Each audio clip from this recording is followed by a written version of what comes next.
Quiet. Cameraman, please respect the judge.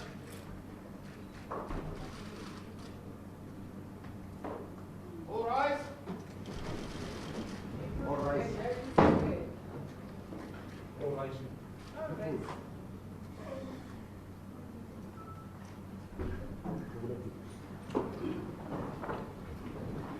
The state versus Nicolas Ninow, case number 6330 of 2019.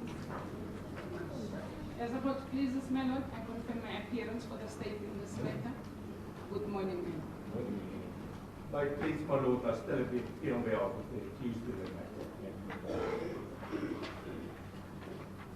My lord, the matter is set down for sentencing proceedings. The first witness on Wednesday morning will be the accused. Are you calling back to telling that he can come forward?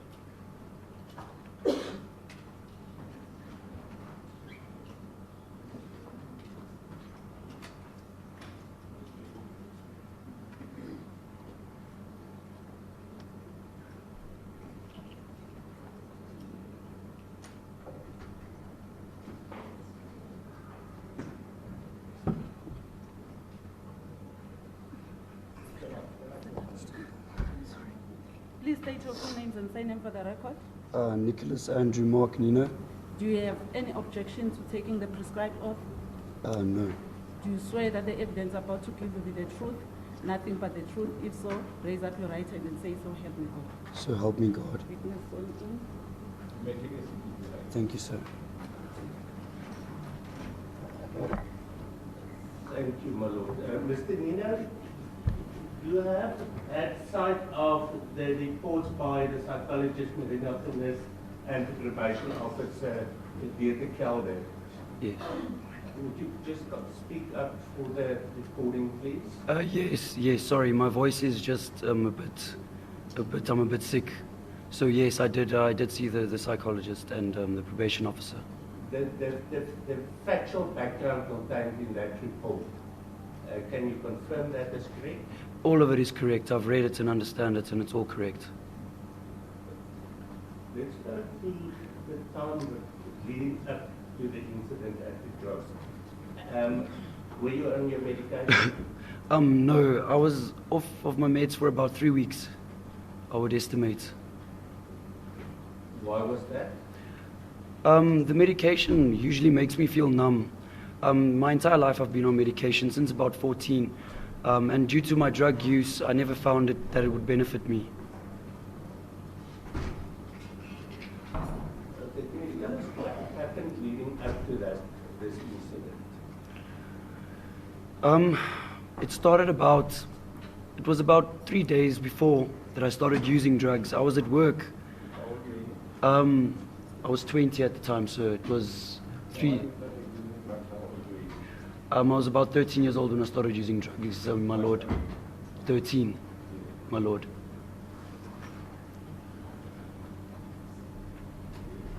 I started about 3 days before the time. I was busy at work. It was about 5 minutes before my lunch. My drug dealer had passed the shop at the Grove Mall. I took lunch early. I said I wasn't feeling well, and I relapsed. And after that, I disappeared from work, not returning back, not even coming back from lunch. I carried on using that entire day. I didn't go home until later. I sat at Arcade Empire. I was drinking. I think at that stage, I'd kind of given up already. I was doing things with impulse. I was making impulsive decisions. I went and sat at Arcade Empire drinking, and I just walked out. I also didn't pay the bill. My license is still there at that restaurant or pub and grill, if you may. And I went home and I carried on using. My fiancée at the time, she knew. She saw immediately I'd been using. She was very angry, so she left me be, and she never really spoke to me.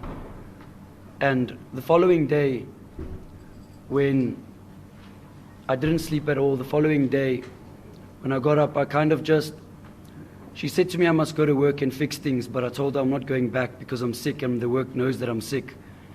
And I phoned my drug dealer to come deliver me some drugs at my house, at my gate. And he came and he delivered for me. And that was the last. I never really had intention of spending money, but that was the last I could scrape together in my house and to see if I could make a plan.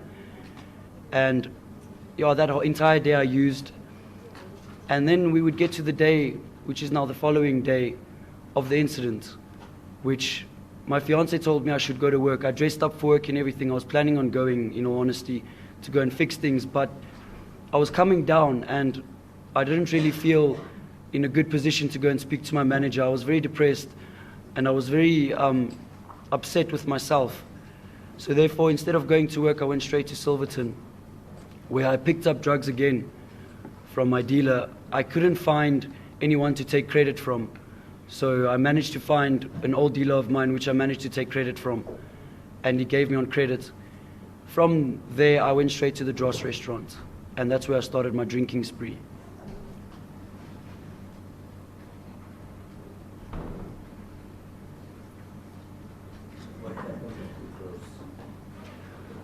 I apologize, my lord. I asked what happened at the Dros. I arrived, I wasn't sure about the time. It must have been about midday. I arrived at the restaurant. I was inside, but it was very hot. I remembered ordering a castle draft and going straight to the toilet to take my first line. I was desperate to come up, so I went and I quickly took my drugs. And I came back. If I can interrupt you for a moment, you say you were desperate to come up.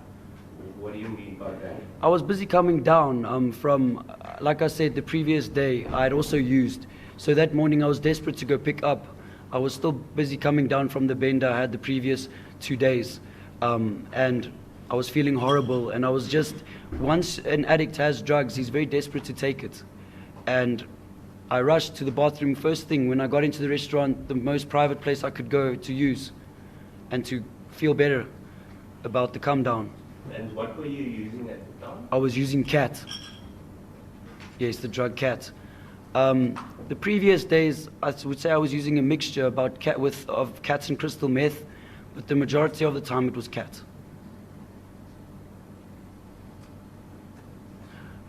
Okay, to carry on further, I then, after the waiter asked me what I wanted to drink, I gave her my order. I didn't even sit. As I came back from the toilet, she actually assigned a place to me to sit inside.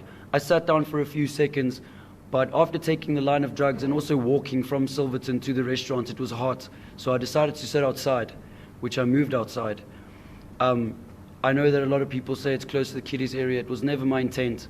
As I moved outside to sit outside, I wasn't waiting for anyone. I never mentioned waiting for anyone. I was just alone. And in my own state of mind, helpless, I didn't want to go home. I mean, I was supposed to be at work, busy fixing things with my manager. But instead, I'm picking up drugs. I was even in my work clothes on that day. I would say I went through, I drank, and I was very desperate to talk to somebody. I saw a white guy walking from, if I'm not mistaken, his name is Johan. I saw him walking from a distance away. I thought I noticed him because I stay in the area. I immediately approached him straight forward, thinking that it's a guy that I knew, but wasn't sure. And I used to know a lot of people that would wander the streets that were also drug addicts. So I approached him, and I noticed that it's not the person, but just somebody. And I just approached him and asked him if his name was, I forgot the name, but I made up an excuse of why I was approaching him. So I gave him some other name. Is his name not this? He said no. I asked him, can I speak to him? He said to me, I must accompany him at the Dros if I want to speak to him. I said to him, I was already seated there. We moved into the bar area where we carried on drinking, and it got out of control pretty fast. I remember drinking a lot of shooters and disappearing in between intervals to go use more and more drugs. And at one stage, he had, I think it was a family member of his. It was a woman and a young man that arrived. They seemed very angry with him, telling him he shouldn't drink too much, telling us we shouldn't drink too much, as a matter of fact. And from there, it pretty much got very blurry. Conversation and things, I don't really remember a lot of it. If there's a lot of things that go through my mind when I think about what was said and what was done, but I can't actually state what was said and done. It later on became a blur. All I remember was at one interval, I wanted to go use again in the toilet. Now, the reason why I know that I was in that toilet is because I remember sitting down using first.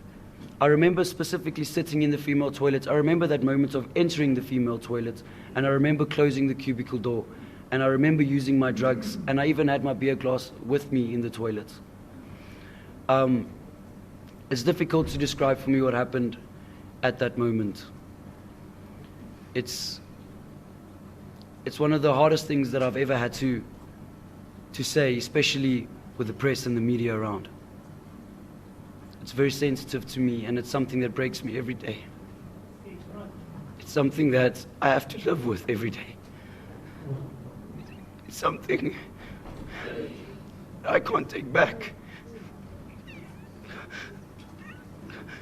What was your state of mind at the time?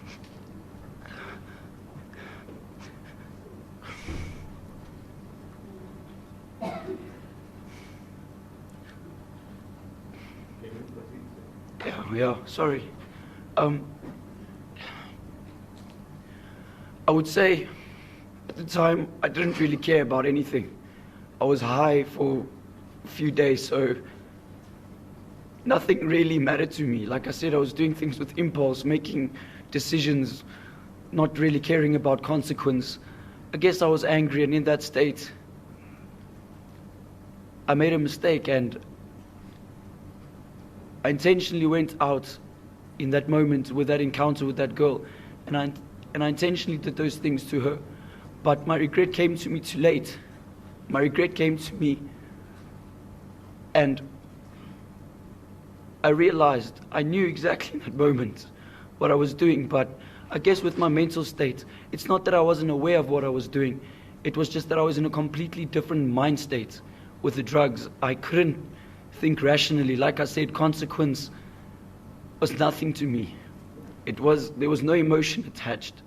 There was no emotion. I was angry. I was full of hatred. I was in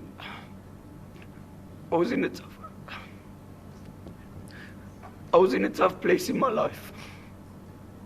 What would the position have been if you were sober? As my grand always says, me, Nicolas Ninow, and me on drugs, we are two completely different people. Sober-minded, I would never have done such a thing. Sober-minded, I wouldn't have done such a thing to anyone, not even a little child. Never mind a little child. I couldn't even get physical with anyone sober. I could get angry, but I wouldn't even say violent. All of my history of violence and fighting has been caused by drugs and alcohol. It's been part of my life, practically my entire life. Now, how are you going to pay for the liquor you were consuming on that night? How are you going to pay for the liquor you were consuming on that day? I had no intention on paying. Like I said, everything was done impulsively without thinking of consequence. I just went. I didn't care about what was going to happen later on in the day, as long as I could just drink. And at that moment in time, I guess I was, like I said, I was in a completely different mindset. Because the evidence was that you didn't have any money yet. I had no money. You said earlier that he didn't have money yet. And I told him, but that when they deal with he must inform. My lord, the evidence was that he told her that he had that. Yes, that's the evidence. Yeah. I'm talking about his evidence. His own impression. Yes. But don't say evidence. My lord, Because I admitted evidence before the court that we had 7 hours. Yeah. that he told them that he is it. Now, let's go to your drug addiction. When and what circumstances were the first time that you used drugs? It depends. The first time I used, if you consider marijuana as a drug, I was about 12. The first time I consumed it was with a bunch of older friends. But my first encounter with chemicals was with my mother. I was 13 years old. I was staying with my grandmother at the time. My grandmother had just allowed me, my grandmother has known my mom has been struggling with addiction her entire life. And my mom started, showing signs that she wants to change and be a part of my life again. And my gran let me see my mom on weekends. And the one weekend we went, my mom, she was young when she gave birth to me, so she was always like the older sister to me. She's now 37. At the time she gave birth to me, she was 15. So I would say we more had like a brother and a sister relationship. And I would often then start drinking with her. And I had a friend over the one weekend. His name, I can't maybe mention his name, but we were over at my mom's house that weekend. And we were drinking, and it was a Sunday. Yeah, it was a Sunday morning early. It was about 4 o'clock, 5 o'clock. We were still going until the point that my mom saw that she couldn't take me back to my grandmother in this state. And my friend, he was even worse. And she called both of us to her bedroom. And when we arrived there, we saw her with chopped lines of at the time I obviously didn't know, but it was cats. And she told us to take this, that it would sober us up, and that we should never do it ever again. But she's only doing this as a once-off thing to help us sober up. After taking it, I must say I felt good, and I felt my energy come back. I felt like I could, hold my pose when I went home to my grandmother, and that nothing would be found out. But my grandmother found out pretty much instantaneously when I got home that I was high. What was the reason for your mother to give you that back? It was to sober up so that I could, so that my grandmother didn't know that I was drinking in excessive amounts or large amounts of quantities when I was at my mom's place. And after that incident? After the incident, I went out of my way to find the drug and to use it. I pretty much fell in love with it instantly. I don't know why, I don't know, but to me in the beginning, as every addict would say, it's not a problem, it's just for fun, and it's just for events, and it's just for clubs. And that's what I stuck at the beginning, going to clubs with friends, using drugs. But then it quickly spiraled out of control, and I found myself using in my own house. I found myself using alone, isolating, using in my room. It started affecting relationships. I think at the age of 16, I lost my first really, real true love. Her name, I can't mention her name once again. But I think about her a lot, and she had an abortion with my child when we were 16. And that was due to my drug use. Okay, and then you eventually went to the Healing Wings Rehabilitation Center. Yeah, that was later on. I was 17. I was grade 11. And after that, how were you?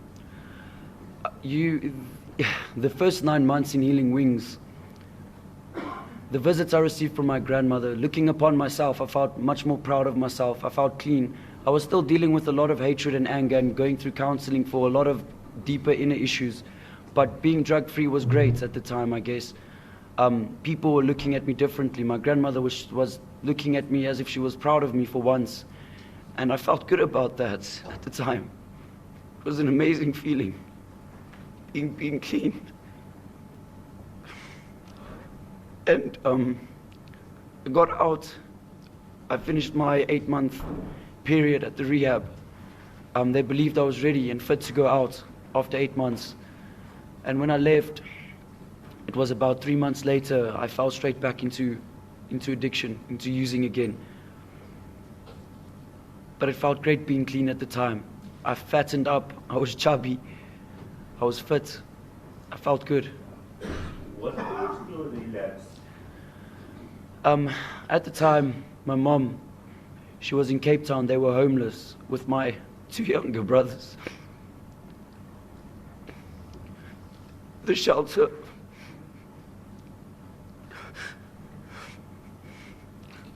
wouldn't let my brothers in because they were too young. So I remember receiving a phone call. We were in church one Sunday, and I remember receiving a phone call. Something just told me something is wrong. It was my mom. And I went out of the church to take the phone call, and my mom, she asked me, she sounded normal. She's like, "Hey boy, how are you doing? I haven't heard from you in a long time." And then it got emotional. She started telling me that she doesn't know what to do. They're on the streets in Cape Town. The homeless shelter won't let in my brothers. And after telling this to my grandmother couldn't let that happen. My grandmother let them come back to stay with her, and we were all staying in the same house. And my relapse happened after I found my mom and them using again. And I told them, "So you guys are not sharing." And we just ended up using together again. It wasn't even a day later, my grandmother found out the same thing. She was very angry, but she couldn't kick. For the sake of the children, she didn't know what to do. She was in this tough situation, so she couldn't kick my mom out, and she just didn't know what to do. In the two probation officers' reports, you've admitted to having used drugs while in prison. Yeah, it was a couple of times. I do admit to using it, yes. When was it?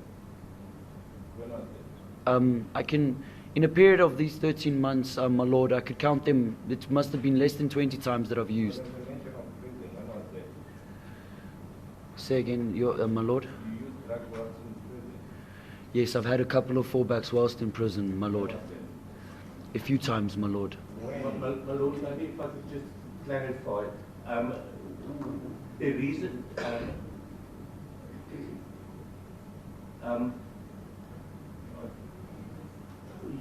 what time in prison are you referring to? Within the first 3-4 months was the worst. For what case? For what case? Yes. I'd given up on my life. No, for what case were you in prison? That's clarify. I don't understand the question.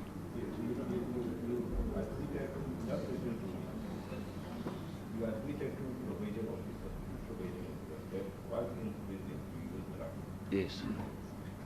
The time when we were using drugs in prison, that was when was it? Which year was it? It was this year and last year, so when I arrived. When you were in custody for this man? Yes, sir. So where did you get your drugs? They are in prison, so they're all around. They're everywhere. They're everywhere. Why would you take the drugs? You know, with everything that's been going on, I'd pretty much just given up on my life. I'd pretty much just believed what everyone was saying, that I'm a worthless nobody, and I'd believed them because even the inmates at prison say the same thing. I get judged every day based on my case by every single person, even the guards of the prison. I get judged.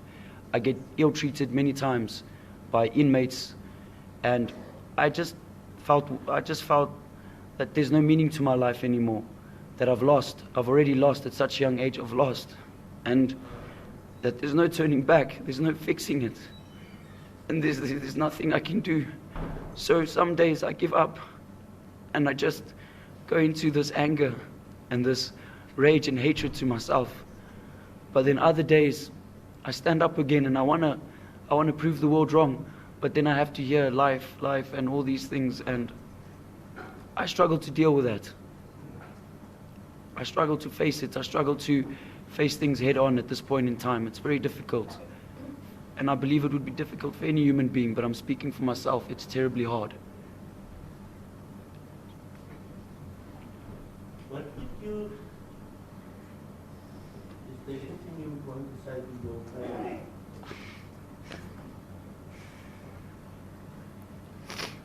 There's many things I would like to say to my family, but I'll keep it short.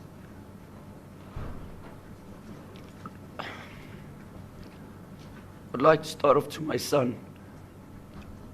He was born whilst I was in prison. I just want to apologize to him. I think I owe him the biggest apology. I know what it feels like growing up without a father, and possibly he runs the same risk. I hope to be a part of his life one day. But I would like to apologize to him for making this mistake and for hurting his mother. I'd like to apologize to his mother. She's an amazing woman.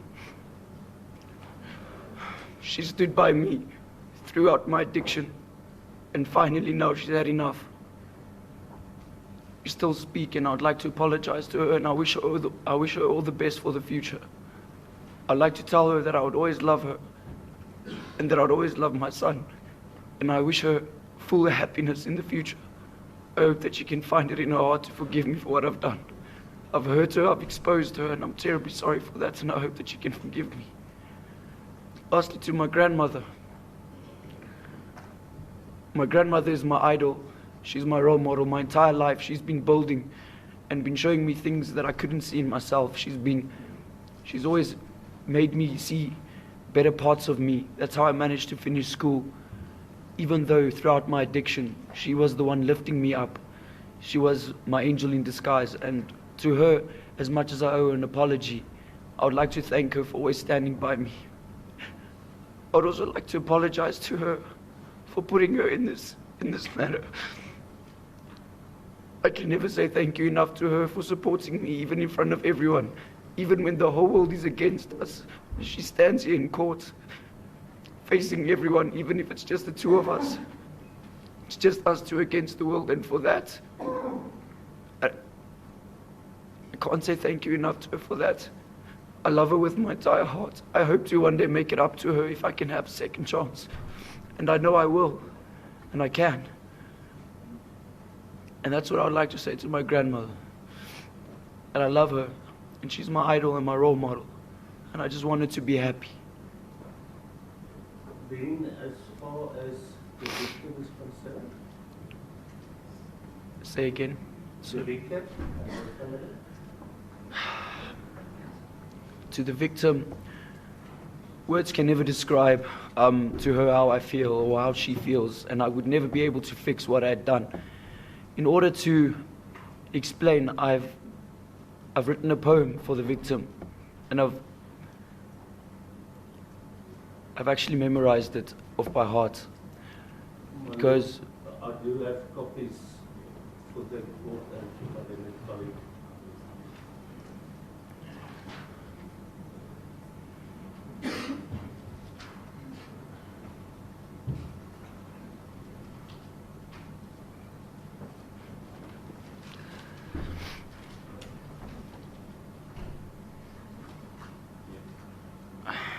the broken heart of an innocent child. Her family falls apart, and that's putting it mild. She may never forgive, nor ever forget the pain I would leave and forever regret.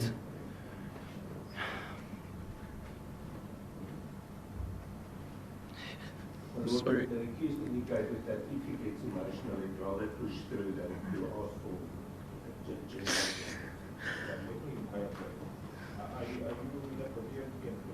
I'm fine, sir. Yeah. She may never forgive, nor ever forget the pain I would leave and forever regret. She'd awaken once again from the same bad dream, barely even 10, tears flowing like a stream. With her mother by her side, they sit and mourn as one.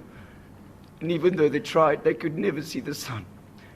With the morning on its way, she would have to go to class, wishing she could stay, but knowing she has to pass.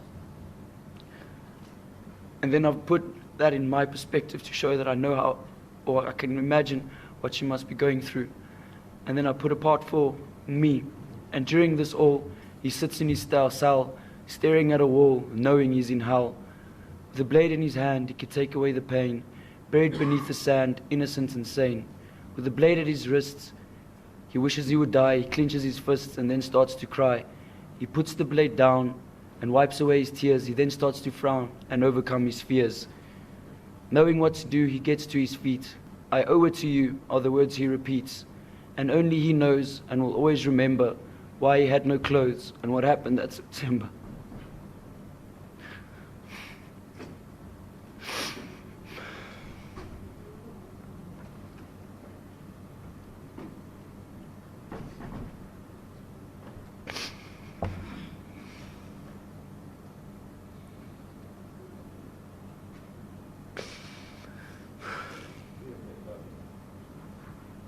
Okay, you've got a copy of that. You just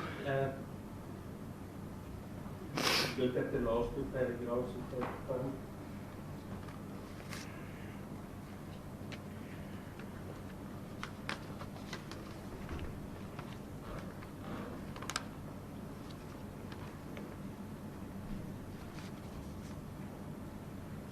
last two paragraphs. Yes.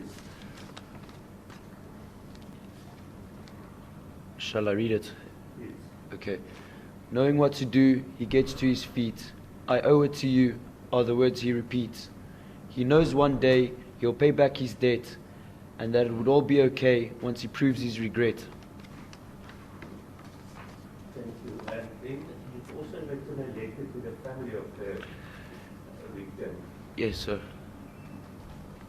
I'd like... Copies.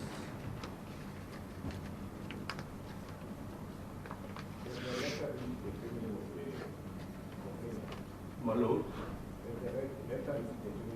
No, we were careful not to interfere with them while the proceedings are on. My lord, the intention is to My lord, the purpose is just to show the court how he feels about what he had done.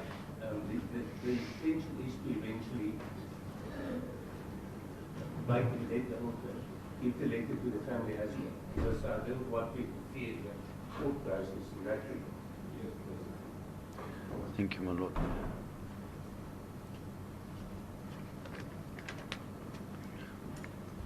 To the family. Writing you this letter is tough for me. I don't really know how to use the correct words, how to say what's truly on my heart, to put my feelings onto paper. However, I'm going to do my absolute best. I know at this stage life is extremely hard for you, and that coping is not easy. Although I would never truly know exactly how you feel or what you're going through, I do know that it's all because of me. I know an apology will never be good enough or take away all your pain. I do, however, hope that one day you would be able to find some form of comfort in this letter. I would not blame you, however, if you don't believe a word I'm saying, and I also would not blame you if you could never forgive me for what I had done. I know how much hurt and pain I have caused you, and also know that I would never be able to make it right. I struggle with forgiving myself for what I had done, and have many things I regret doing in the past, my biggest one being what I did at that restaurant. I had way too much to drink and was also using a lot of drugs. Although it's not an excuse, I just want to say that I know deep in my heart that I would never have done such an awful and evil thing in my sober state of mind. My addiction has caused a lot of hurt to many people and has torn families apart, including my own. Although an apology might be meaningless to you, I would like to apologize wholeheartedly to you regardless. As I said before, I know I would never be able to fix this. However, I would like to one day prove to you that I'm more than just a nobody. And to make it up to you, I don't know how, and I will need professional help and guidance. However, I promise to do my absolute best to earn your forgiveness as well as your daughter's forgiveness above all else. I want you to know that I did not plan this, and I also did not intend to cause any harm that day. I honestly don't know what possessed me to do what I did in that moment. I'm 100% deserving of punishment and all the bad publicity. I hope one day you'll be able to forgive me once I've proven worthy of that forgiveness. I'm so sorry. Nicolas Ninow. Thank you, Lord. I have no further questions for the witness. Thank you, my lord.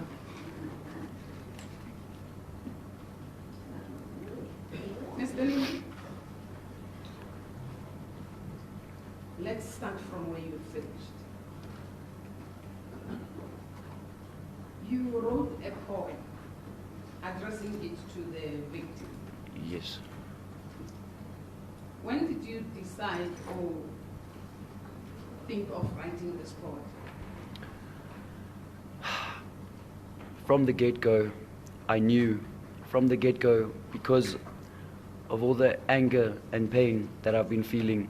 I've actually written a few. I've written a few letters as well, but I won't read them. I think about the victim and her family practically every single day. So yeah, it's been a long time. It's been a long time. Yes. And a letter to the family? Letter to the family, I must say it took a while to write it. There's been many drafts. To put together the right words, every time I wrote, nothing really seemed right. Nothing really seemed like it was I don't know how to put it. Nothing, the words just weren't correct. I didn't know how to put them into words, my feelings.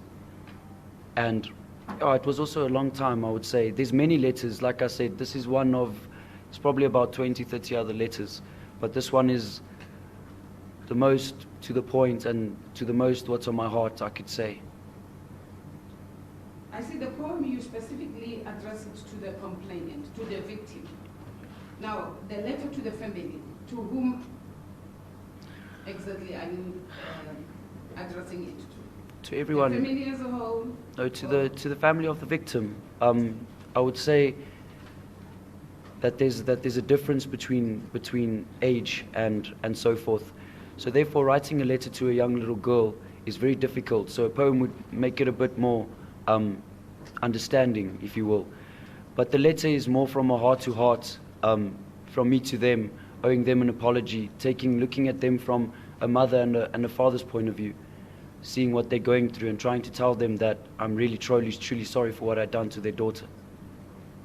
You see, Mr. Ninow, if you say you've had these ideas and many letters have been written and you could not maybe to put it in the correct words that you wanted to put or your message to drive through to the family. You know, what's strange for me is that the mother of the victim testified and she broke down in tears. And you never said a thing to her. How is that? That today, in her absence, then you say, I'm sorry, here's a letter. How do you explain that? First of all, as I was made aware that there's court proceedings, that I'm not allowed to stand up and just talk. I'm aware that people have to first tell me to speak, or I have to ask permission first. In a period of a long time, there's only so many days that you can cry. A person can cry and be angry and hate oneself. So to answer your question, that's the reason why. Because it wasn't my place. It wasn't my time. I wasn't asked for it. And trust me, when I saw the mother and the victim, I want to say many things, but I just couldn't. I couldn't stand up and say it because I didn't know that I was even allowed to. But Mr. Ninow, everything that was said to them here in court, you gave instructions to your defense counsel.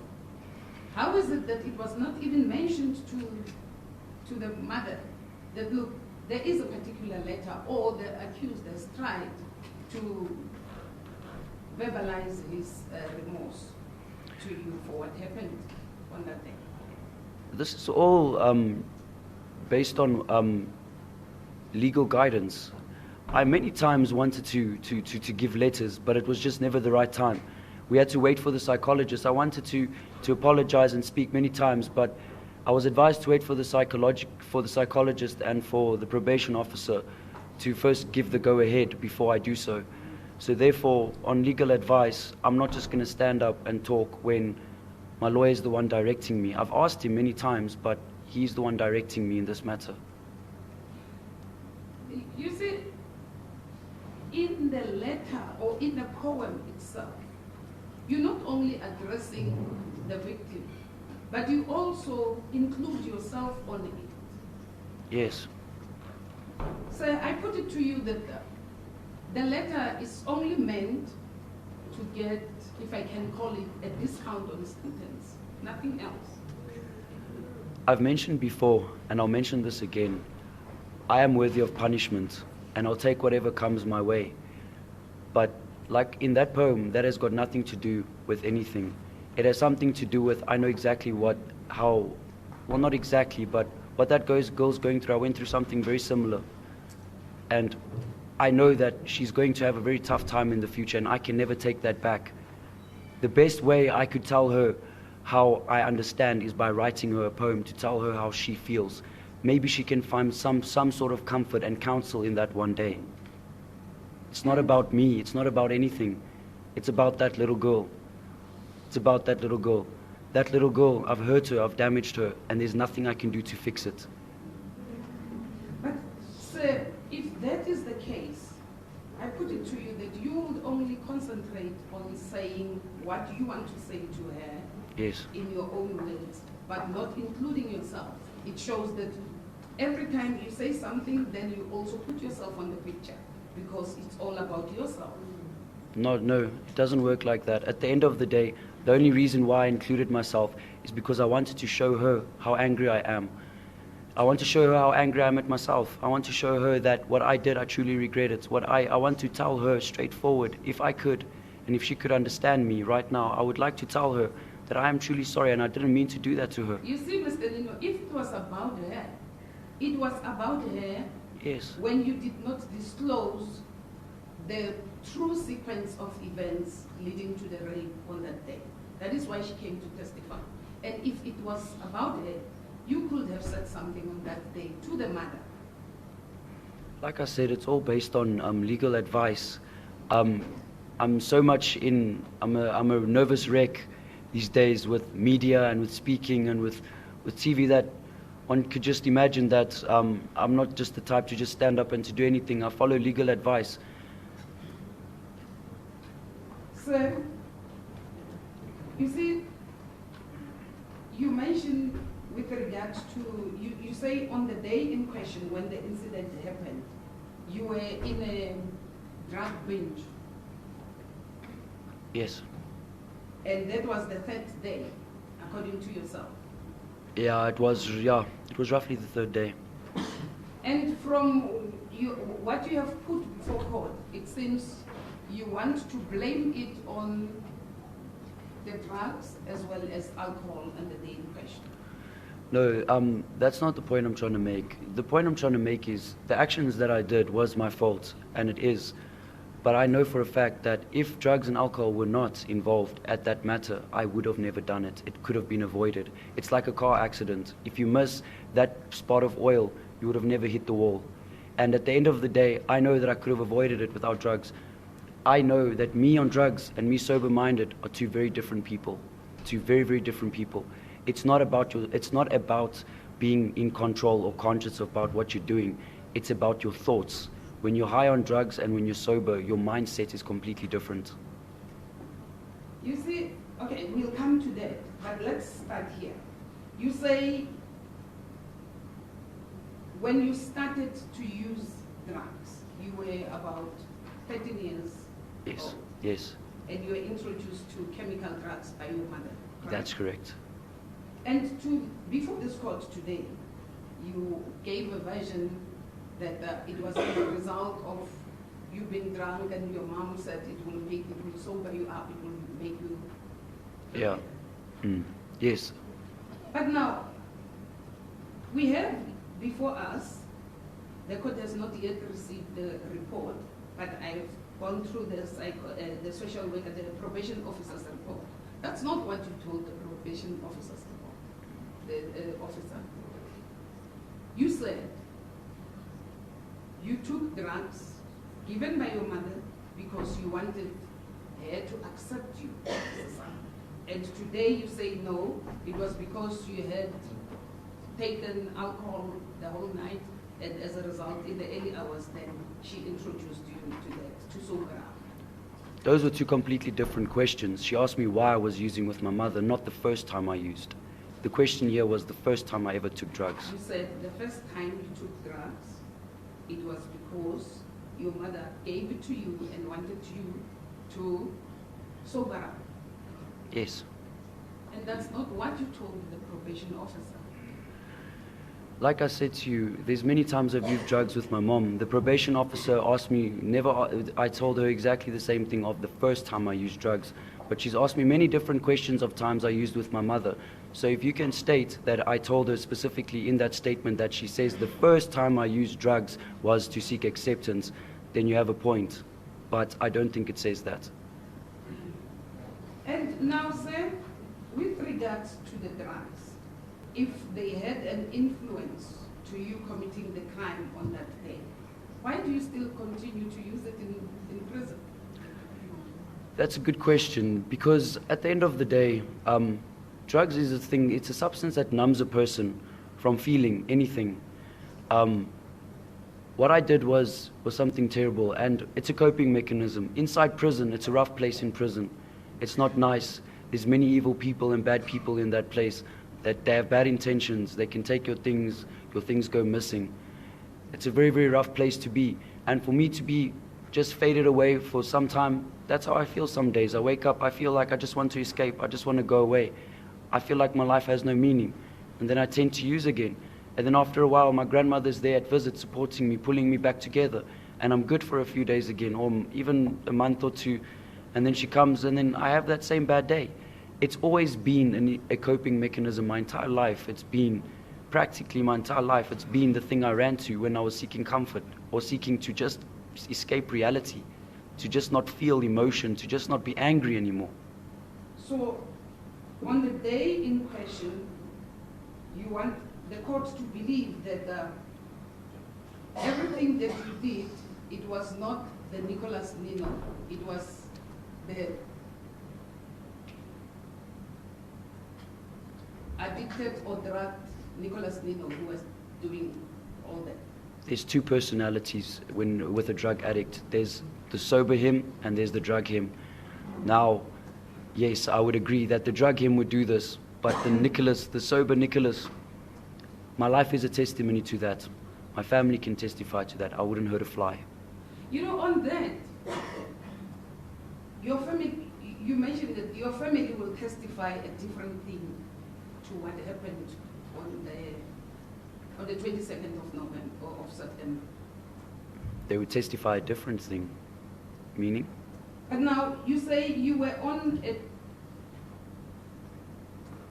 3-day binge, a drug binge, but now you say you sat down, you wanted to think of a reason as to what you would go and tell your manager as to why you did not.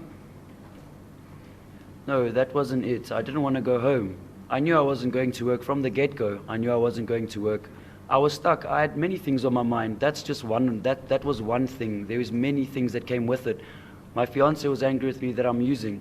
To me, the job was the least of my worries. I had a lot bigger things. My brothers, everything. I had a lot of stress and problems. And even on the day in question, before the rape, you were still worried that your fiance was a bit crossed with you for drug use and not going to work.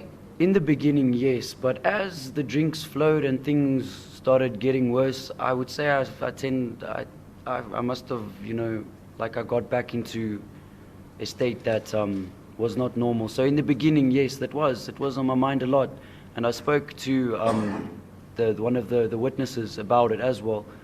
But as time went on, that pretty much faded away, and I pretty much was doing things with impulse, and I didn't even know what I was doing sometimes. I know from what I hear, there are some things that I don't even remember doing what they say I did. What is it that you don't remember doing that this evening? I don't remember pouring the shot glass in my eye. I don't remember looking at a woman saying that I want to have sex with her. I don't remember that. But like I said, I'm not saying it's not true, because me in my drunken and high state, anything is possible. So I'm not denying it, but there's just certain things that I just don't remember. But the evidence before court proves contrary to what you're saying today. The waitress that was allocated to you, who served you, she said you personally wanted to sit at a particular place. And you also mentioned that you have a certain amount of money, which was 700 rand, and if the bill goes to 650, then she must indicate to you so that you can stop putting some orders. Yeah, I didn't have that money. The reason was I was running a tab. I was afraid, when you're on drugs, you get very paranoid, especially after a few days. Sometimes you pay, you drink a beer, they want something, or a tab, like you run a tab. For example, at clubs or at restaurants, you run tabs. You need to give an ID or driver's license or something to run the tab, and then you can drink. And I was afraid of that. I knew I had no money on me. And I think if the CID had to even see the wallets and things that were in my possession, there was no money found in there. I know I had no money. But your conduct, according to... Let me understand it. You said you didn't have money. I had no money, sir. I lied to the waitress. You were here because when the waitress came and testified. Yes, sir, I was here in court. Was that disputed by your counsel? No, sir. I did not get that. I mean, Was that disputed by your counsel? No. 700. No, sir. So why did you give your counsel instruction that no, this is lying, I didn't have money? Because I know I told her that, sir. I remember telling her I had 700 rand, but I knew at that time I didn't have it. I was lying to her. Yeah, but To the why waiter. did you put your version to the witness? That you actually lied when you said you had 700. So I never, you know, to be honest, my lord, it's hard for me to say because there's many factors to this case and I didn't think that it was that important. But it was about you when you were here in front of the court when that was said. I understand that, my lord. So should I take what you are now saying that you didn't have money on that? It doesn't matter, my lord, actually. To That is me, what? to me it doesn't matter, my lord. Doesn't matter. The reason what I'm trying to say, my lord, at this stage, the biggest thing for me is what has happened. So whether I had 700 rand or whether I didn't have 700 rand, to me, that regards the case, it's not something that's, you know, the major factor of the case. So to me, it was. But why now mention? Why do you have to mention that it doesn't matter? She asked me the question, my lord, and I'm just answering. You brought it up. When you were sitting there by the husband, you were the one who introduced it. I'm sorry, my lord. thank you, Lord. You see, your conduct on that day does not reflect the evidence or the testimony, your version as you're putting it today.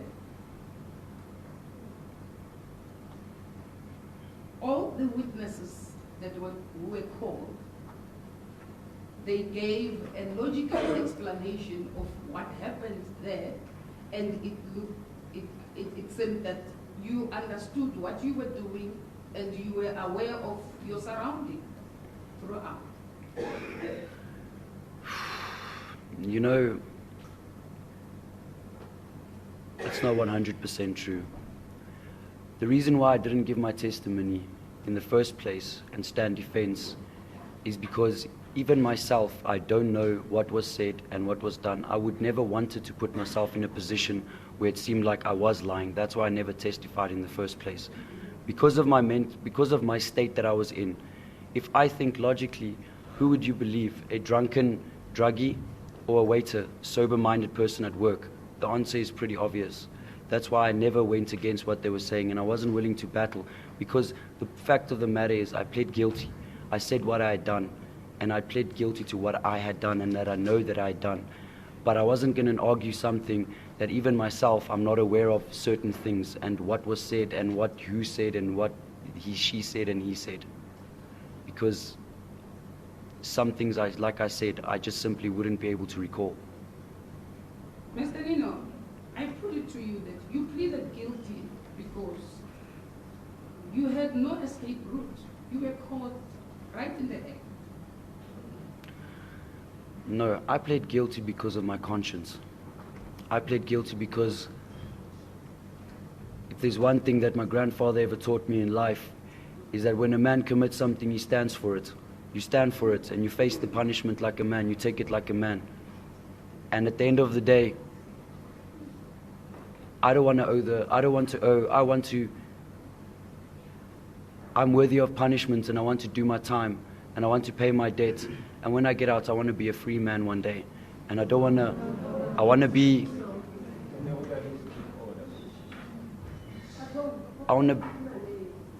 a somebody to society. I want to be a somebody, not just a nobody. Sir, your plea of guilty was not a remorseful one. If it was, you would have given the correct version of the sequence of events.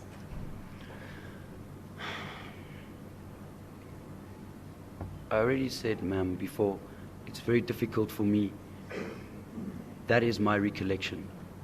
And at the end of the day, I didn't say what everyone else is saying because I simply just don't remember certain things.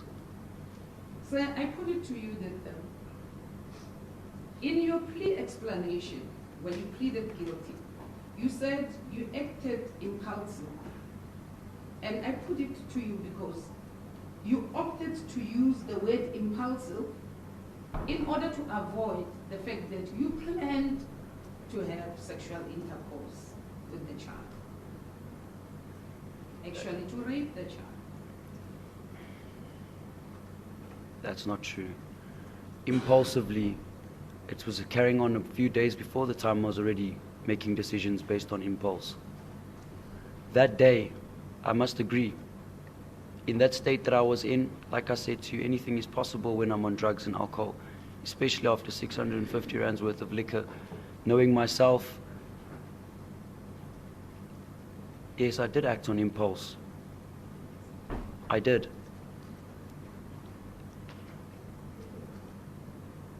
And there's just nothing that I can say to make it better. You see, you said you acted impulsively because you are aware that any criminality that is planned is more morally and legally reprehensible than an impulsive act. That is why you opted to give that kind of a version. No. With everything going on, I'm just explaining what went on in my mind. That's it. That's just how I was. When I think back on emotion and how I felt in that moment in time, what was going through my mind. And there's many things I just simply can't recall. So my version is what I recall. I can't make up stories and say something on top of something that I'm not sure of.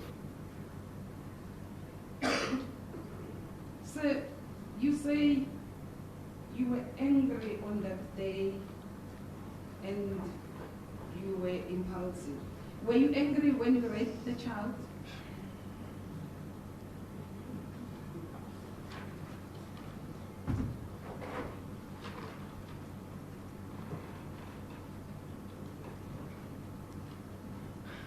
Or were you angry at her? I wasn't angry with her. I wasn't angry. Nothing was ever aimed at her. I was angry that day, Now, but it was nothing personal towards that sir, little girl. you give the court an idea that you were once abused, and you know how bad it feels to be abused as a child. Now, why did you do it to a child? Abuse a child, rape a child in a public space? I don't know. I simply don't know. Like I said, I don't know what went on in my mind that day. That is why I asked you, were you angry or angry at him? No, And you did not answer? no. I wasn't angry. It was nothing personal. I was angry with myself and my life. And who I was at the time. You see, I have a probation officer's report that says in most of the times, your girlfriend says, or your fiancé says, in most of the times, when you have used the drugs or when you have used alcohol, you become more sexual, but you have never forced yourself on her. That's correct. Now, why did you force yourself on the child? Like I said, I guess it was on that day. It's after 3 or 4 days, and in that moment, I guess it was just complete madness for me. It was just complete madness for me. It was never a thing that I went out and planned to do. Like I said, I've been using this drug since 13. This was just the ultimate. This was life showing me just how much drugs can ruin a person and to ruin somebody that's completely innocent. In your own words, as you say, it was a complete madness. in that complete madness, you went ahead and raped the child. In that spur of the moment, I would agree to that. But the question is, why, if you are with your fiancé, whom you are, I would say, entitled to have sexual intercourse with, if you become too sexual according to her when you have used drugs, you don't force yourself on her. Why this one? I can't answer you that question. My fiance, I can't really answer you that question. Sorry. Like I said, it was just on that day. It was complete madness, and Sir, I put it to you that you planned to have sexual intercourse. In your own words, you say, in fact, in your fiance's words, that she says, when you are drunk or high on drugs, you become sexual. And in your own words, you said, when you get to the restaurant, you have already had some drugs. And you have made utterances about a woman in there that you wanted to have sexual intercourse with them. it could have been possible, yes. Like I said, I don't know. At the end of the day, it could be true. But it was never my intent to go out and intentionally go look for a victim, if you want to put it that way. It happened in the spur of the moment. It was after taking drugs and drinking excessive amounts of alcohol that I went into complete madness. That was it. And I further put it to you that seeing that you were unable to reach the woman that you commented on, then you preyed on the child, and you followed her and raped her inside the toilet. No, It was planned, sir. If I liked somebody, I would have approached that person. I was engaged at the time, so I wouldn't just, if I looked at somebody, then have turned to somebody else. If I had liked the person that was walking past, I would have approached that person. But that's not the way it works. You see, at the end of the day, I never planned to follow that. I never even followed that child. I don't even remember walking after that child. I don't, like I said to you, as far as I'm concerned, I was in the toilet using drugs, and that's it. You know, it's so ironic that you don't remember following the child, but according to what you have said in court, everything said from the beginning up until before you were caught, you were able to explain to the court. You were able to remember everything. No, Also, I was never able to remember everything. Mr. Ninow, that child, I heard you said the girl, she's a child. According to Dr. Sebupa's J88, she weighs 29 kilograms. No, not 29, but 21, my lord. 21, 21.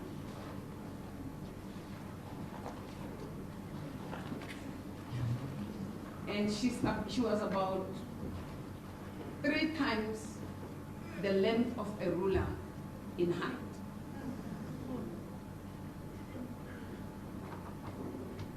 Very skinny, little girl of 7 years old.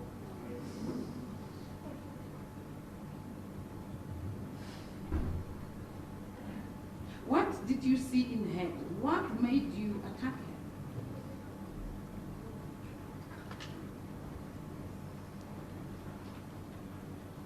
I never planned to do that to that little girl. But you followed her into the... I don't remember She doing that. testified before court. She said Yes. you came in. Yes, but like I said, I'm not going to argue against a sober person when I was the drunk and high individual at that time. Mr. Ninow, if I can put it to you, in her victim impact statement, she still have nightmares, seeing you enter nightmares. She can see you enter every night before she goes to sleep. She verbalizes that she see you entering the room and wearing a red t-shirt, and she can see your picture is forever embedded in her brain.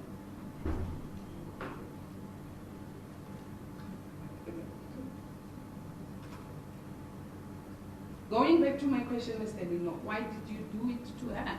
I mean, with the description that I gave, what did you see on it?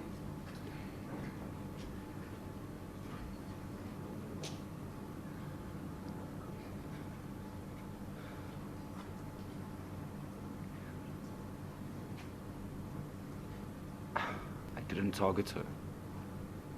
I didn't target her. But the evidence suggests you did, and it was never disputed. But I didn't.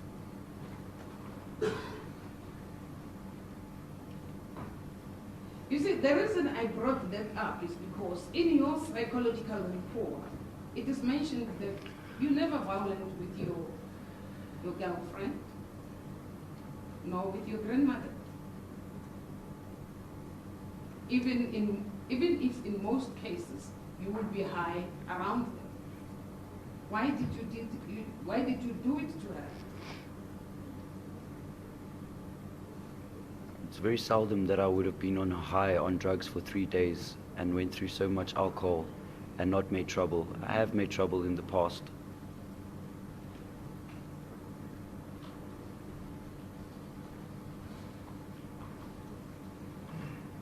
Mr. Ninow, I put it to you that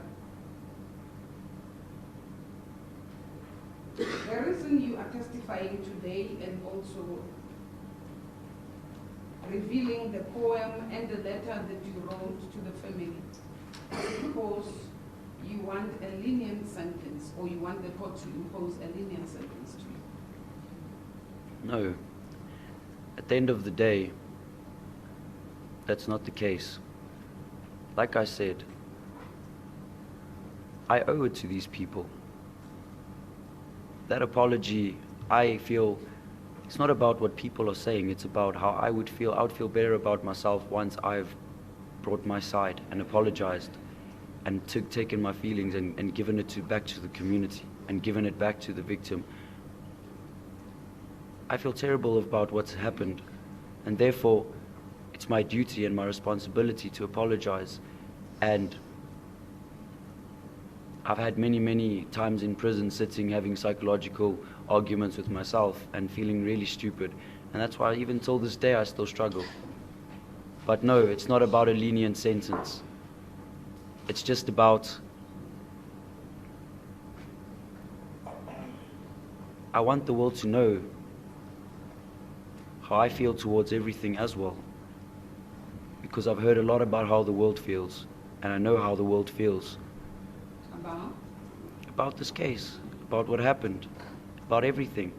So I want to show them exactly how I feel about it as well, and how I know how I feel about what I had done. I have this saying, people don't need to hate me. I do enough of that for all of us.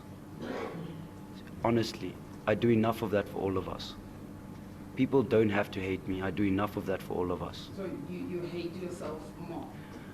Yes, many times I do hate myself. Practically my entire life I've had problems with this. And many times you feel nothing matters anymore? Many times where I try to commit suicide, yes. When nothing matters anymore, when I get to that point, that's usually what I do. I try. And on that day you were frustrated that your girlfriend is holding you responsible for not going to work, and you also needed to explain yourself to her and why you did not go to work. Also maybe to your manager. Is that correct? There's a lot more of my life issues, hey. It's not just as small as that scenario. There's a lot more complex and much more deeper things that were going on at that moment in time. Emotional trauma between me and my grandmother. You know, in my life, it's a lot more. It's not just like a situation. It was my whole life situation. It wasn't just work. And you decided to take it out, some of it, on the girl? It was never planned. Like I said, after so much alcohol and stuff, it was just a moment of madness. That's it. That's all I can say. There's nothing more. I've said it. I did it, and I apologized, and I don't know what more to say. Mr. Ninow, do you agree with me that if You have most of the time you feel you have given up on yourself. Most of the time you feel it does not matter anymore. Most of the time you feel you don't care anymore. And yet you still continue to use the drugs. Is that correct? Yes, that's correct. Now, do you agree with me that you are a danger to the society? There's a difference between knowing you have a second chance in life and knowing your life is over. At the end of the day, I'm stuck in between two minds. I'm stuck in between, I'm going to spend the rest of my life in prison. I'm not going to have an opportunity to fix things with my grandmother. I'm not going to be able to raise my son. There's no point to life to me then. But at the end of the day, if there's something to work towards, it's like a degree. It's like studying. If there's something, but if you're going to work for no money, then there's nothing. But if you're going to work for something, there's motivation. In my life, there's nothing left at this stage. I feel like there's nothing. And that's why some days I give up, but then other days I feel like there's still hope. I have those days. I'm stuck in between two minds. How many times?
confirm that you are still under investigation.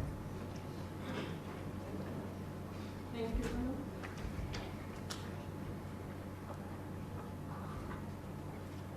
Mr. Ninow, my last question before we adjourn for tea was when you said you agree with me that you said you hate yourself, you don't care anymore, nothing matters anymore, and you have a lot more other issues. No, only on certain days I feel this way. Other days, it's different. The majority of my time I spend trying to think of ways how I can better myself and my future. But some days, there's just no light. It just seems like everything has already fallen apart and that the damage has obviously already been done and it's too late. But Are you now trying to adjust that? Because earlier on, you even mentioned in response to the question from the court, you said it doesn't matter.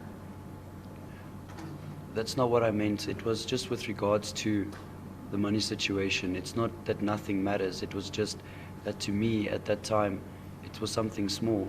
Of course this case matters to me. Everything matters to me. It's broken many things. It's broken many families and broken many people. But at the end And you said you've been using drugs whilst in custody for this case. Is that correct? Yeah, I've used a couple of times in these 13 months, but more not than have. So I can count, like I said, in 13 months, less than 20 times. Less than 20 times? Yeah. In the past Year. 13 months? Yeah, year and a month. Can the court assume that you are sober today? Yes. We have a testimony. We have a testimony. Hence I say, can the court assume if he is sober today?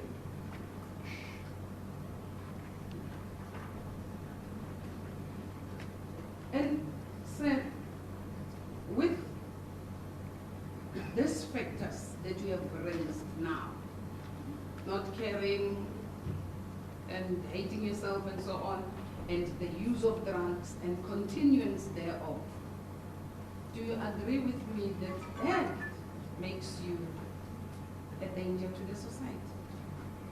My honest opinion, like I said to you, I would have never done such a thing if I was sober-minded. And yes, I do continue.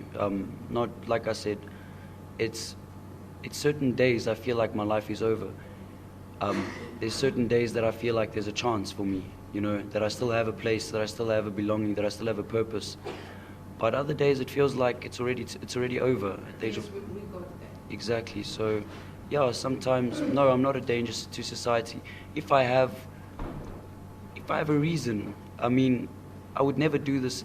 I would never do this to anyone again. I would never even consider it. Mr. Ninow, I hear you talking about if you were to be given a chance. Yes. Do you agree with me that you were given a chance on previous occasions where you even attended some rehabilitation centers? That's true. Yes, I did. And that would be, amongst others, Healing Wings Rehabilitation Center Yes. in 2015. Yes. From which month to which month? It was till November. I think it was March till November.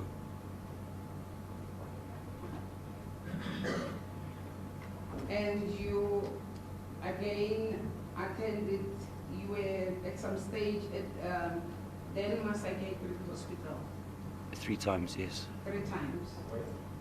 Denmark Psychiatric Hospital Yeah. in 2015. Hello? How is this press? DENMAR.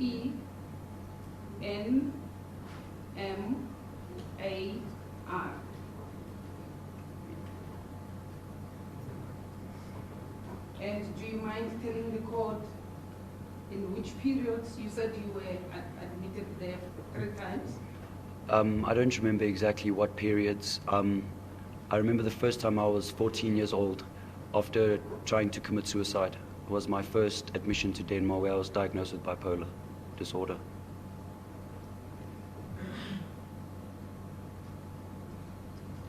And Houghton House? Houghton House was the last. I think after that I went once more to Denmark, but Houghton House was the last rehab after Healing Wings. I was there for 1 month. I was already finished with school. And in which of the three centers were your admission terminated because you persisted using drugs while you were in the hospital? Denmark Psychiatric Hospital. Now, sir, from what you have said now, been to rehab institutions, say about 5 times, will you not perceive that as being given a chance? In my honest opinion, at the time, like I said, there's been many times where I was in denial about my problem. I didn't want to face the fact that I did have a problem. The first time I actually came to grips with the fact that I actually do have a serious drug problem was, I would say, after Healing Wings, after I'd relapsed and I'd seen that 8 months, over 100,000 rand spent on a rehabilitation center, and I still continue to use drugs. I think that's the time that I actually only realized that I have a drug problem. Before that, I never really wanted treatment. I was still pretty much always in denial, always lying about my addiction. In which year did you start to accept that you have a problem? I would say just after I relapsed, after Healing Wings. I was about 18, just before 18. And after you successfully completed your course at Healing Wings, then later on you were admitted at Houghton House. Yes. And again later, the Denmark attendance was after the Healing Wings. Yes. Now, sir, you say you were in denial when you went to Healing Wings, but yet Denmark had to terminate your mandate, your attendance, because you continue taking drugs, even though you said at that stage you were aware that you have a problem and you have accepted. Yeah. the problem. I was admitted into Denmark because of a suicide attempt. And still, after being admitted because of suicide, you continue to take drugs as well. In a place where, if you took the chance, there was a possibility that you could have recovered. Is that not so? It's a 31-day program, same as Houghton House. An addict in Healing Wings prescription, an addict needs to be clean for at least a period of 4 months before they can be considered as okay and pretty much on the right track. Was it not 31 days because you could not oblige to the rules? You continue taking drugs? The last time I went to to Denmark, I actually told my grandmother I need a break from society, that I just want to hide away, that I'm lost, and after that suicide attempt, that was the reason. And when I was there, I met somebody that was also taking drugs, and the two of us had a bad influence on each other. I'm trying to understand that. But now, you were dismissed at Denmark, and later on you went again to Houghton, and you blame drugs for this offense, that you were high, and in your own words, it was a moment of madness. Yet, you are in prison, and yet you still continue using drugs. You see, the thing I can say to that is, I realize that there comes a time where you realize that it's too late. Like, I can honestly say that I've been hitting rock bottom practically my entire life with drugs. Every situation to me is rock bottom. Losing my job is rock bottom. And now this to me is rock bottom. My entire life I've basically just been giving up. But I've come to terms with the fact that I've realized that how precious life is. In a blink of an eye it gets taken away from you. And I feel like it's too late. I'm trying to understand that. But at the same time, you continue using the very same thing, the very same substance that you say is destroying your life. Even in times where you are given an opportunity to can rehabilitate. There's no opportunities to rehabilitate in trial in prison. There's social workers, but at the end of the day, no. There's no rehabilitation. When you're in that, when you're in that cell, the drugs are all around you. There's drugs everywhere in prison, and I can testify to that. And There's also been in rehabilitation centers, there are also drugs. not all of them, no. In Denmark, there was with that particular person I was with at the time, yes. Do you agree with me that it will only be if you are willing to stop that you can stop? I agree with you 100%. But you have blown out all those opportunities that were given to you. It feels like that sometimes. I feel if I have something to work for in Okay, life, let's it's move different. on. Now, you mentioned that on the day in question at Dros restaurant, there are some of the things that you can't remember. You don't remember whether you've uttered some inappropriate words to a woman, and that you don't think you followed the child into the bathroom or the toilet. Is that correct? I didn't say I don't think. In my memory, I did not follow that girl. I do not remember even looking at that girl. I did not. It wasn't like that. Now, It's, how is it that there are specific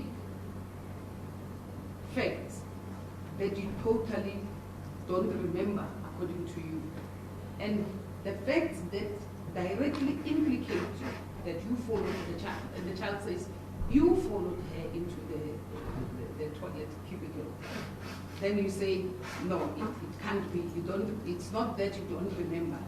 That's how it happened. look, I remember sitting using drugs. That's it. I remember being in the toilet there.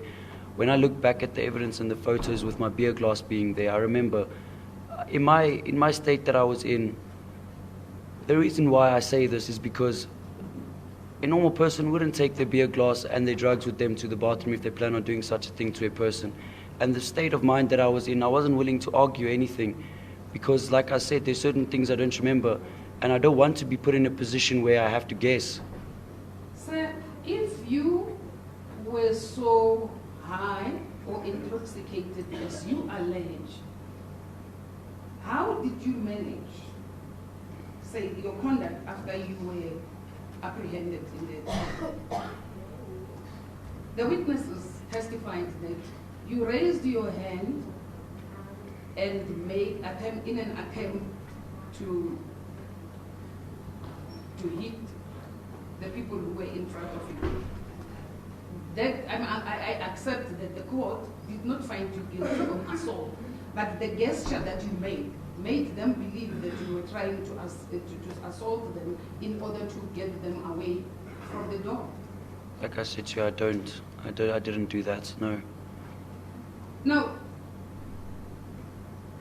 there in the toilet, your clothes were on the ground. And if you were so drunk, I put it to you that you would not have remembered to pick up the clothes and run away. As you want the court to believe that you were that drunk.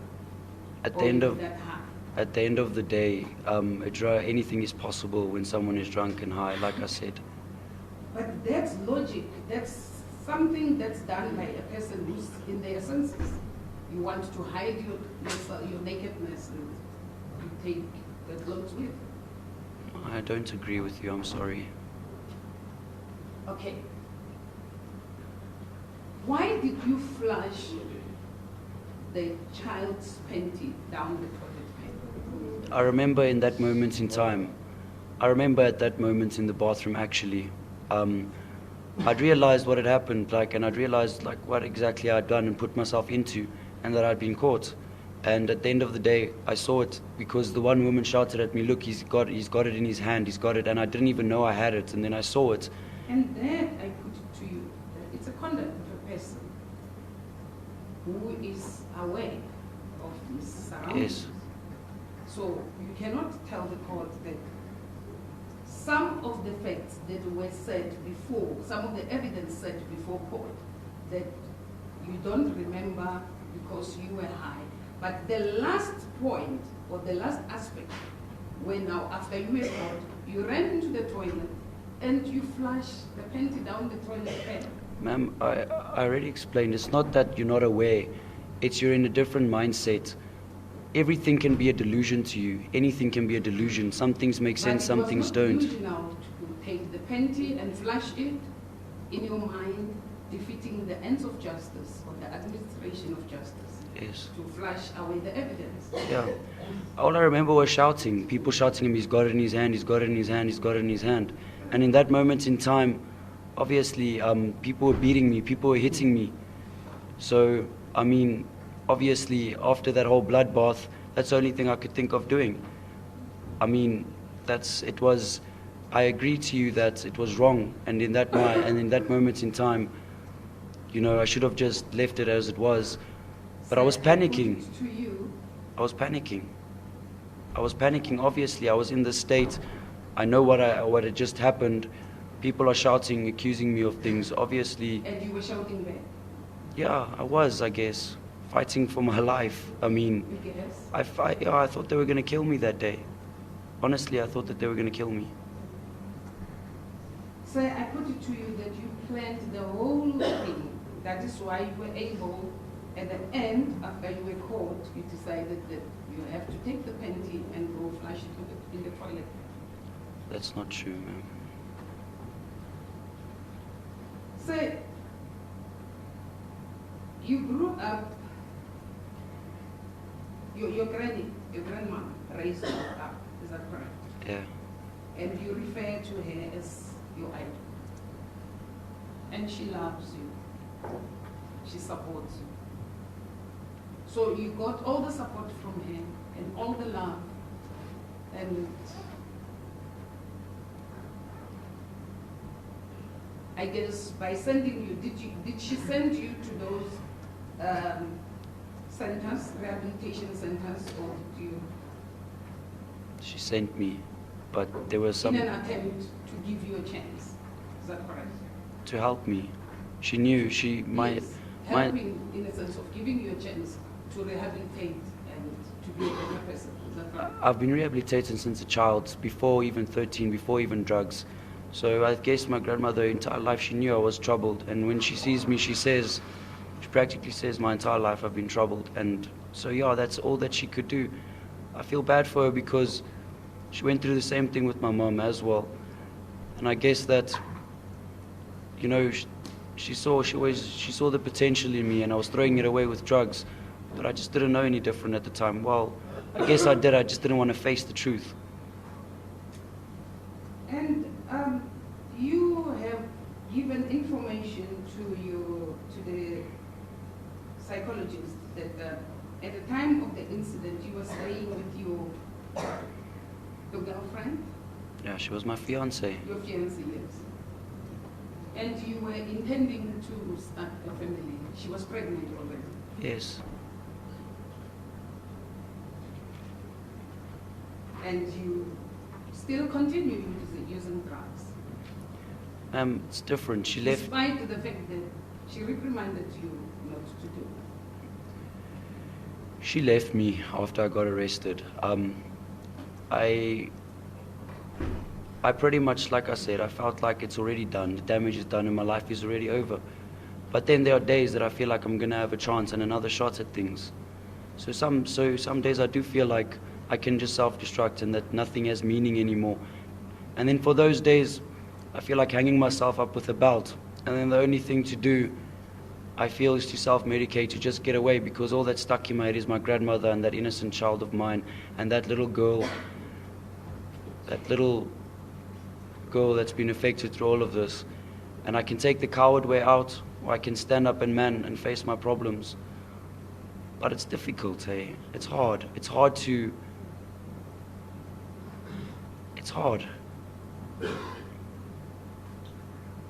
So I put it to you that In your own version, everything that you have said, coupled with the use of drugs and your failure or inability to stop using drugs, you are a danger to society. I can just mention one thing. If I have a second chance in life, I can be one amazing person, and I can prove to this world just how much I can make actually. I've been through a lot in my life, and I would like, and I know for a fact that if I have a chance, I can be something better, and I can be a valuable member to society. I believe that, yes. So no, I don't feel like I'm a danger to the public now. And you passed grade 12, is that correct? That's correct. And you've attended school, I guess at school, there are lessons about sexual intercourse and... I think, not really. I didn't have biology as a subject, but grade 7 you do have that one lecture. Life skills or... Yeah, sort of life orientation.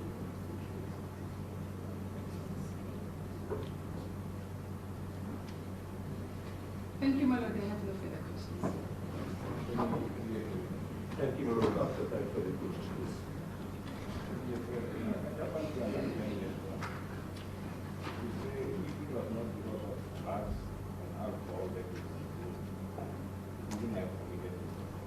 That's correct, sir. And then we come and say that we have just been fasted.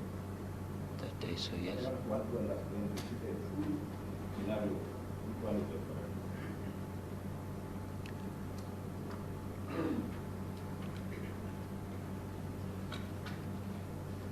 Let me remind you what you said in your section article 12.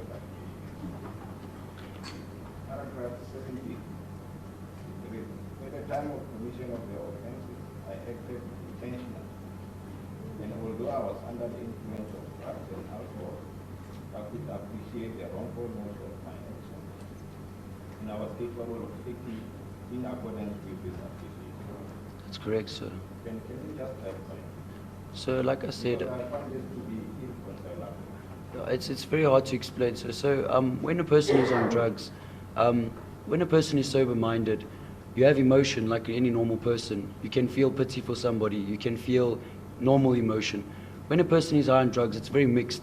It's very much up and down. It's not rational. But you, from your own version, you said you could appreciate what was happening. I knew what I was doing. So, according to me, the drug effect or alcohol effect didn't play any role. It was You knew what was happening. in that moment inside the toilet with the girl. I knew what I was doing was wrong. I knew that. You acted in accordance with your appreciation. That's I- the word that we are using. No, I knew what I was doing at So that. that's how you blame alcohol and drugs. Because I was numb that day. I felt nothing. I didn't feel I didn't feel like a normal person should feel. I didn't behave like a normal person should behave. Like I said, me on drugs and me sober, two completely different people. And listen at paragraph 9 of the admission. You say, I had no excuse in law for acting in this manner. And I realized that at the time that my actions were unlawful and that I was committing an offense. Yes, that's correct, sir. In that moment, in that bathroom with that child, I knew what I was doing was wrong. That impulsive is not correct. It's the state of mind you're in. It's not your awareness, it's your state of mind. Your state of mind was clear, according to this one. It's not care, it's Let me further review what stated here. At the time of the commission of the offense, I did not suffer from any mental illness of intellectual disability that would prevent me from appreciating the wrongfulness of my actions, or that affected my ability to act in accordance with that appreciation. I have made a psychiatric report to this effect produced by West Police Psychiatric Compliance in terms of section 78, 78, and 79 of the Criminal Procedure Act in this regard to the case. That's correct, sir. So, your argument falls flat. Well, sir, it's hard for me to explain the impact a drug has on a person's mind. It's not that you're not aware, like I said, it's just that your state of mind and your thought patterns and everything about you changes. Everything about your being, every thought that you have. When a person is on drugs, you can go steal a car, you can go hijack somebody right now probably. But when you're not on drugs, you would never even consider it, you never even think about it. It's just the state of mind. It was at that moment in time where my thoughts were taking me. Nothing. Nothing said. Thank you. As my lord, I've been for Nicolas Ninow, my lord. She's a psychologist. Well, I've got a copy of the report just for your lordship's convenience while she testifies. I apologize, my lord. When did you receive this report?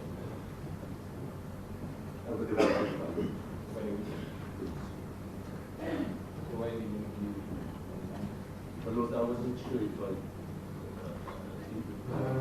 I hear what your lord said.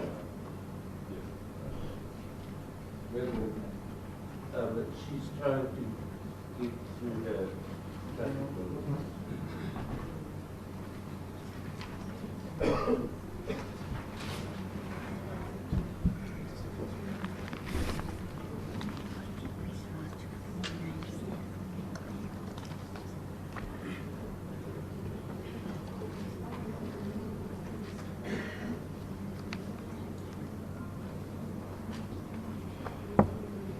Please state your full names and surname for the record.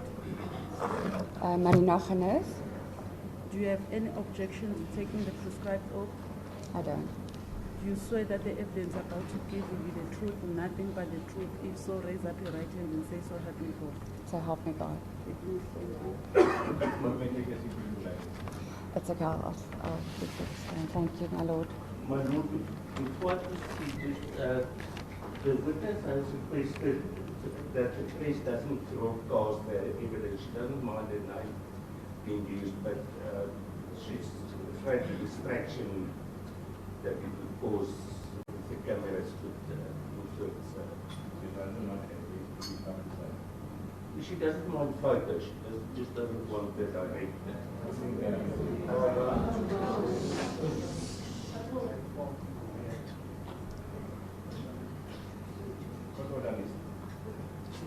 What are you here?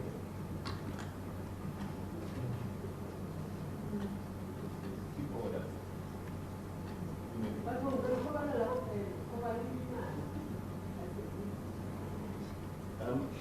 My lord, the report is quite bulky. I don't know if it's necessary to read it verbatim into the report or if the witness could just go through the report. And No, I'm not going to take you on.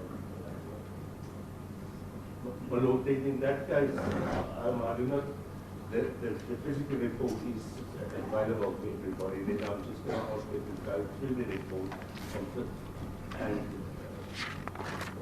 explain it more than to read it verbatim. The first issue would be your curriculum vitae. If you could just give us an overview of that. So I'm a clinical psychologist. I have a master's degree in clinical psychology. And I've been registered as a clinical psychologist since 2009. And I've been in private practice since 2013. Before that, I worked for the police in the investigative psychology section, forensic services, where we provided guidance to investigating officers who investigated psychologically motivated crimes. And I also prepared pre-sentencing reports, and many times I've testified in court. At least 16 to 20 of those cases were related to rape of a child, sexual assault of a child, child pornography, serial rape of children, also evaluating the child victims. Thank you. Could you, and you then compile a report regarding the accused? That's correct, my Lord.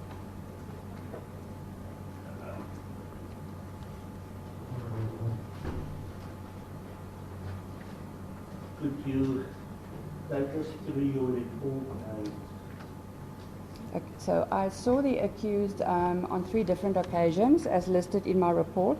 I also did collateral interviews with his biological mother, his grandmother, his ex-fiancée, and in grade 12 he had a tutor who also became his friend because he did homeschooling, so the tutor was there to help him. I did conduct a psychological test, and then I perused quite a few documents, as my lord can see on page 4.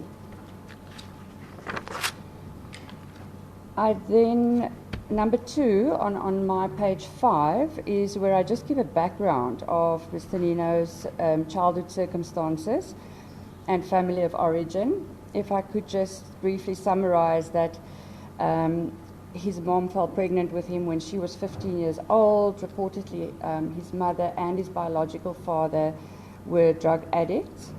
When he was 8 months old, his biological father then emigrated. Between the ages of 1 and 7, his mother had 3 different relationships, and reportedly these were all relationships with drug addicts or drug dealers. She was often evicted out of the house because she didn't pay rent because of the drug use. So they moved around for seven times at least. Twice of those is when they went back to the grandmother.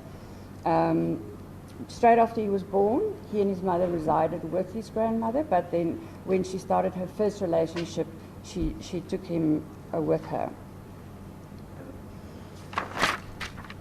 And then psychologically pertinent issues in childhood. So I found that Mr. Ninow was emotionally and physically neglected. His grandmother stated when she saw him, he was underfed, he didn't have proper clothes. He also reported to me that there wasn't always food in the house, and he got lunch from school. And then he was physically abused. He was severely beaten and assaulted by one of the mother's boyfriends. So besides being beaten, he was also locked in a cupboard for hours on end. To quote him, he stated that he only later found out that having a blue eye and broken ribs was not part of a normal childhood. These physical assaults once included where the abuser had picked him up and apparently he hit his head against the basin, and they had to rush him to hospital. He still has a mark from that particular incident. The grandmother reported that when he visited her, she noticed welts on his back, bottoms, and leg, and that was from the being beaten. He was apparently beaten with a fist and also with a belt at times. And then the grandmother, slowly but surely, she knew, realized what was going on, and she tried to have him over as often as she could have, and then also started investigating the process of adopting him. The custody case then began. The psychologist who then assessed Mr. Ninow, page 2.2.6.1. So that psychologist found that there seems to be sufficient evidence to be concerned about Nicholas's safety and psychological well-being. It is the undersigned's opinion that it would be very irresponsible indeed to place Mr. Ninow in his mother's and at that time the partner's care again without having investigated the situation fully. And then we'll go into his drug history now, but as he also testified earlier, so his grandmother then got custody of him when he was around 7 or 8 years old, and he then permanently lived with her. But then as he became older, his mother asked if he could come and visit her, which he then started to do over weekends, and that is where he started abusing alcohol with his mother and where she introduced him to the drug cat on that particular day. And the grandmother also told me of that particular incident where he arrived at the house. And he was high on cat because the mom had said he should use that to sober up. In terms of educational history, he finished grade 12. He attended primary school. He received numerous certificates, academic certificates for doing well at school. High school, in grade 9 and grade 10, again received numerous certificates for doing well at school, and also received medals and trophies for rugby, cricket and gymnastics. And then in grade 11, to quote his grandmother, his problems started catching up with him and he relapsed. And then that is in grade 9 when he was then sent to Healing Wings. Whilst at Healing Wings, he completed his grade 11. Then on return, he completed his grade 12 through impact schooling, which is homeschooling, and he had a tutor that I also had an interview with, and he confirmed that during that year that Mr. Ninow was doing his grade 12 year, he was substance-free and he was also using his psychiatric medication. In terms of employment, he worked as a sales consultant at 3 different Vodacom branches. Him and his ex-fiancée reported that he was a very good salesman. I couldn't confirm this information with his employers, despite several attempts. And he only worked for a few months at a time, and twice he said he resigned because he relapsed into drugs. In terms of his relationship history, his grandmother said that he had difficulty forming friendships as a child because of his anger. His first long-term romantic relationship was when he was in grade 8, and that was a 1-year relationship. His next romantic relationship was in grade 9 and 10. They were together for 2 years. And then his last romantic relationship was with his ex-fiancée, and they were together for approximately 3 years. And then I go on to explain how the ex-fiancée described their relationship on page 8 as being extremely strong. Nothing in this world could split them up. And she also said in terms of his behavior, hy het my op sy hande gedra, which means he treated her extremely well. Then she said that she's never used drugs with him, and she reported that she never liked his friends who did use drugs, called them druggies and bad news. She then also said that when she asked him, why do you still hide doing drugs from me, he said, I will never in my whole life allow you to use this stuff, and I will never allow you to see me using it. So both him and the ex-fiancée reported to me that when he was abusing the drugs and alcohol, he would mostly go, when he was at home, go into a room and just be by himself. So she ended the relationship approximately 3 months ago. She moved back in with her family of origin in August, September of this year. She's given birth to their son, who's now 10 months old. Mr. Ninow has seen his son once through a visit that was arranged by a social worker in prison. Mr. Ninow's mother reported to me that she did have a close bond with him when he was born, although she stated that later on they grew apart. And she acknowledged that her drug taking, that she had neglected him in the process of her addiction. The relationship between Mr. Ninow and his grandmother continues to be a positive and supportive one. In terms of psychological and psychiatric history of the family of origin on page 9, Mr. Ninow's mother reported that she was diagnosed with bipolar disorder, and she is currently on treatment for that. Mr. Ninow and his grandmother reported that his biological father and paternal grandfather are alcoholics. His mother's brother, so in other words his grandmother's son, is also reportedly an alcoholic. In terms of Mr. Ninow's substance abuse history, So he reported to me that he started smoking cigarettes when he was 10 years old, although the Healing Wings report states as early as 7 years old started smoking cigarettes. And then reportedly started using alcohol at the age of 12 or 13, as well as other illegal drugs such as cocaine, crystal meth. In high school, he was caught smoking dacha. He was given a warning by the school. He did say that to support his drug habit, he sometimes, when he was, as he called it, fully addicted, he would steal from his grandmom's house just to get money for drugs. The medical legal mental evaluation report also stated admitted to using several illicit substances. As I said earlier, my lord, the Healing Wings Rehabilitation Centre he attended for 8 months. In their departure form, they call it, they state that he did complete the 8-month program successfully.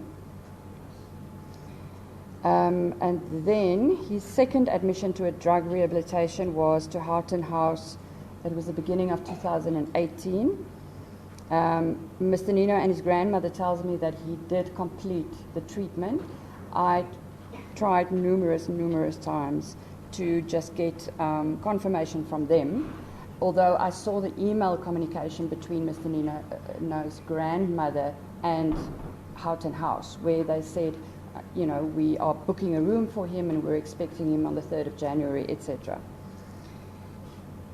Currently, he admits to being a full-blown drug addict, and he says drugs have torn me apart. And he admitted to having used drugs while in prison. In terms of Mr. Ninow's psychiatric and psychological history, as stated above, he was physically, emotionally, and allegedly sexually abused as a child. He reported that as a child he was often angry and frustrated. He always had fits of rage. The grandmother confirmed that he was very aggressive as a child, very angry. He would hit his fist or his forehead against the wall until it bled. This was before the age of 4. She related the story of how she was doing knitting or needlework, and there was a scissors lying on the table, and he was cutting it. He was very small still.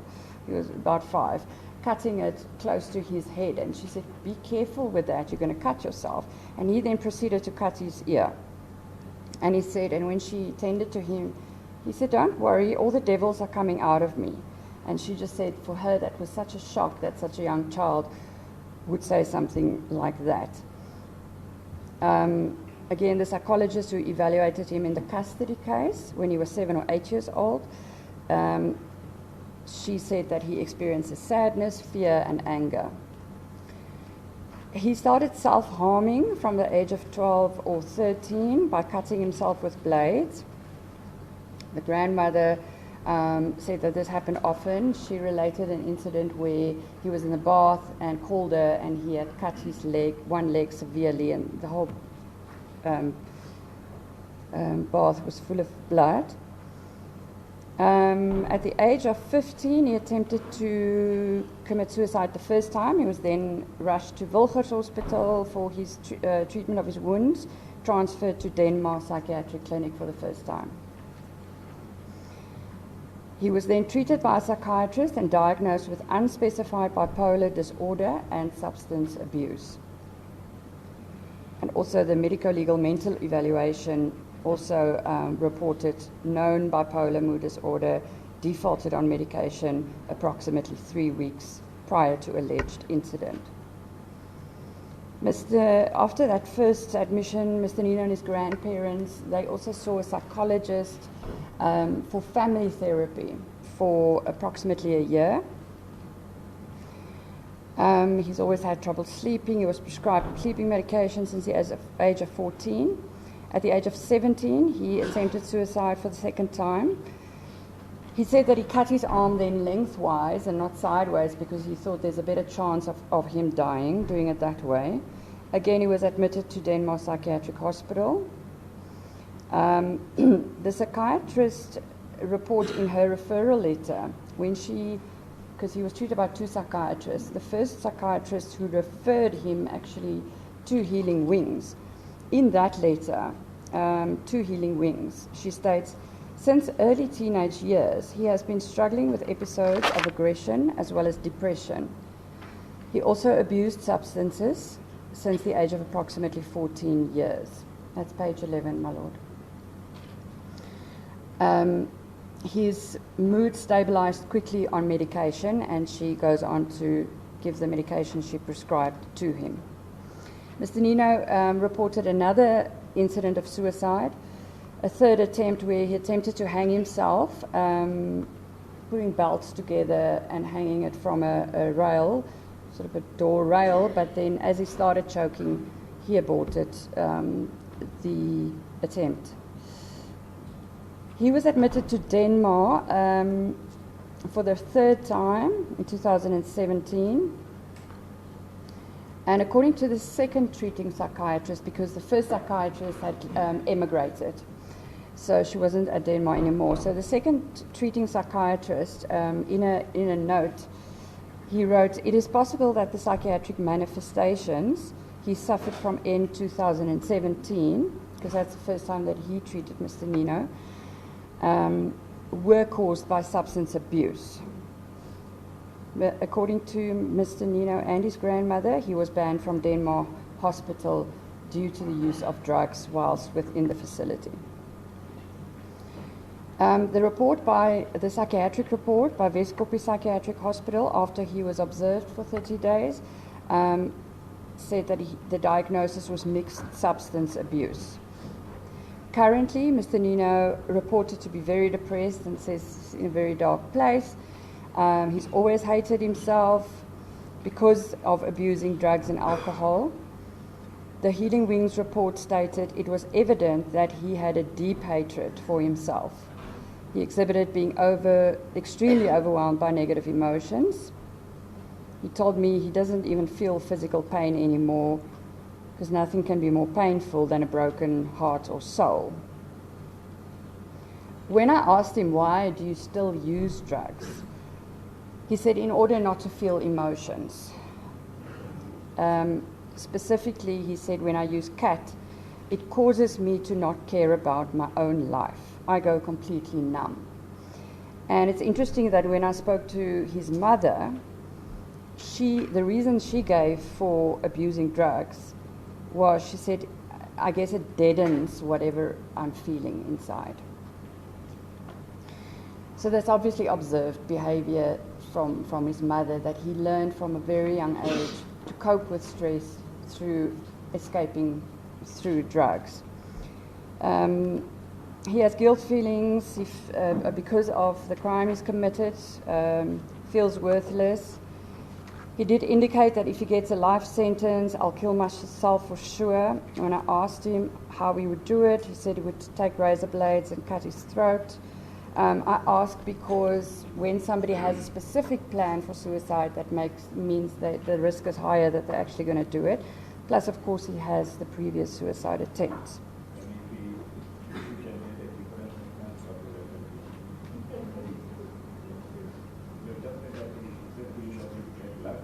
Yeah. If he gets it.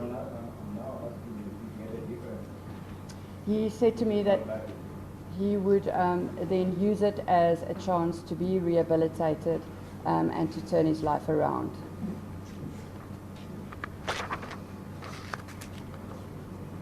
He says he knows that, death is an easy way out, but there's no pain, there's no regret, you don't miss anybody, it's eternal rest. So due to the aforementioned, he's currently at risk for suicide.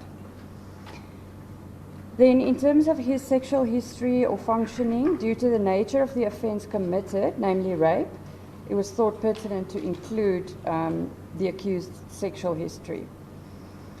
His first sexual experience was when he was allegedly sexually abused at the age of 4 years old and 8 years old by a family friend.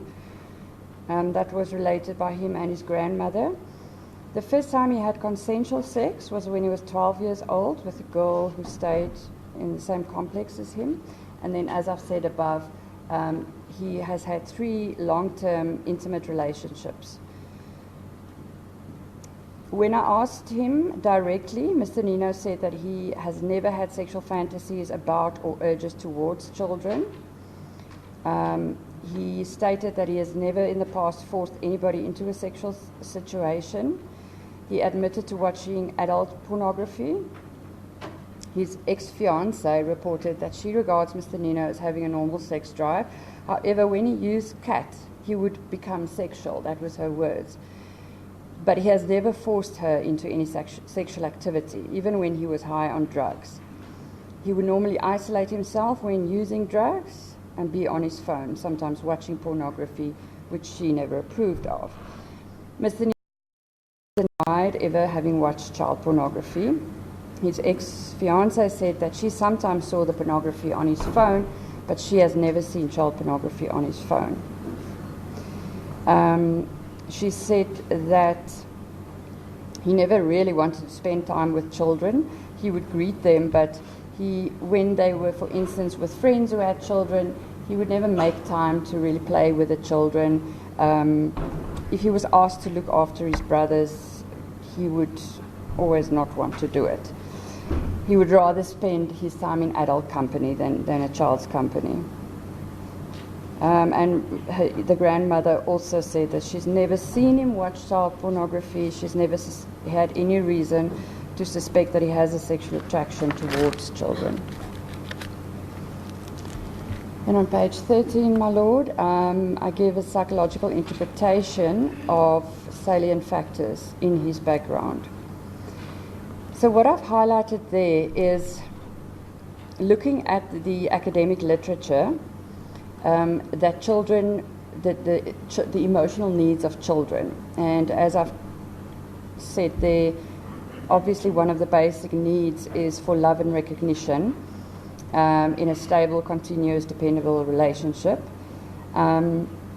And then also describe what the literature means with attachment, as it can be described as the first relationship you have with an adult.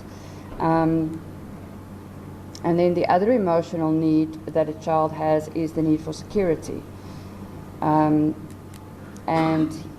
Pringle, the person who proposed this theory, proposed that the child's need is met by giving him the security of loving and stable family relationships, as well as the security of a familiar place and a known routine.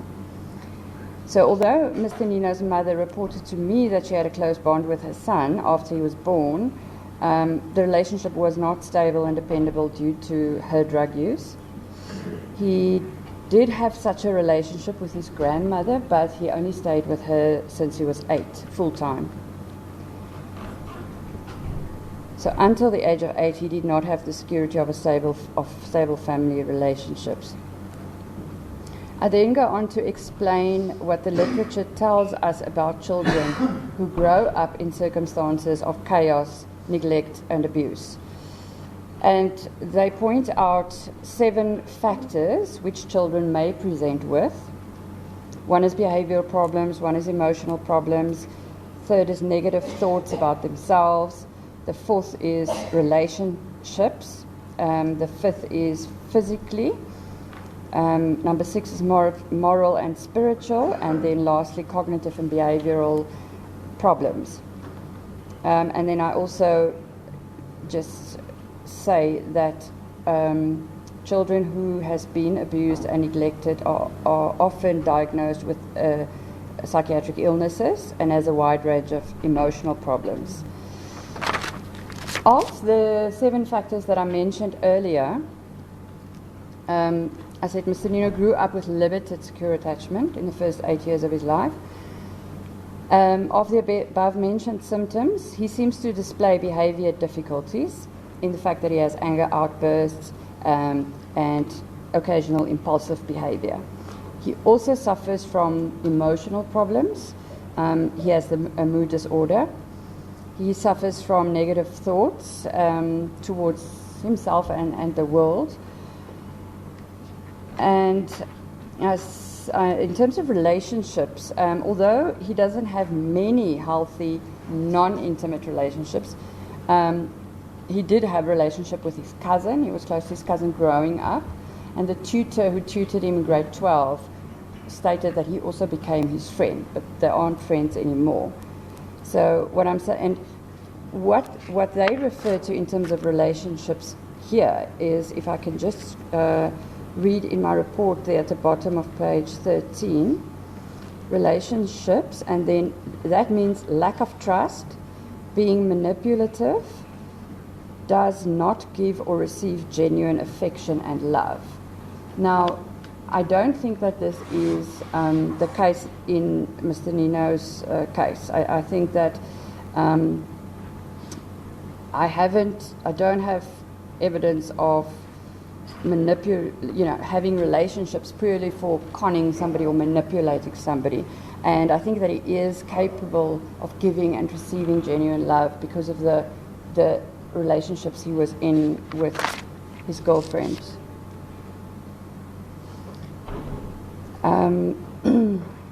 Okay, so I've explained that. When taking the above into consideration, that's 3.8, Mr. Ninow's childhood circumstances and child abuse he suffered probably played a significant role in his development, behavior, and psychological functioning. My Lord, I then go on in number 4 to again look at the literature regarding factors that may contribute to sexual offending. And I start off by saying, although the factors discussed in this section cannot necessarily be seen as direct causal factors for his offence or take away his responsibility for the offence, it provides context as to the possible factors contributing towards committing the crime. So there's one crime that proposed a low self-control theory of, it's called a low self-control theory of crime, where sexual offending is expected when there's a motivation to seek sexual gratification, and when that is combined with a low self-control and obviously the opportunity, then that is how it can happen.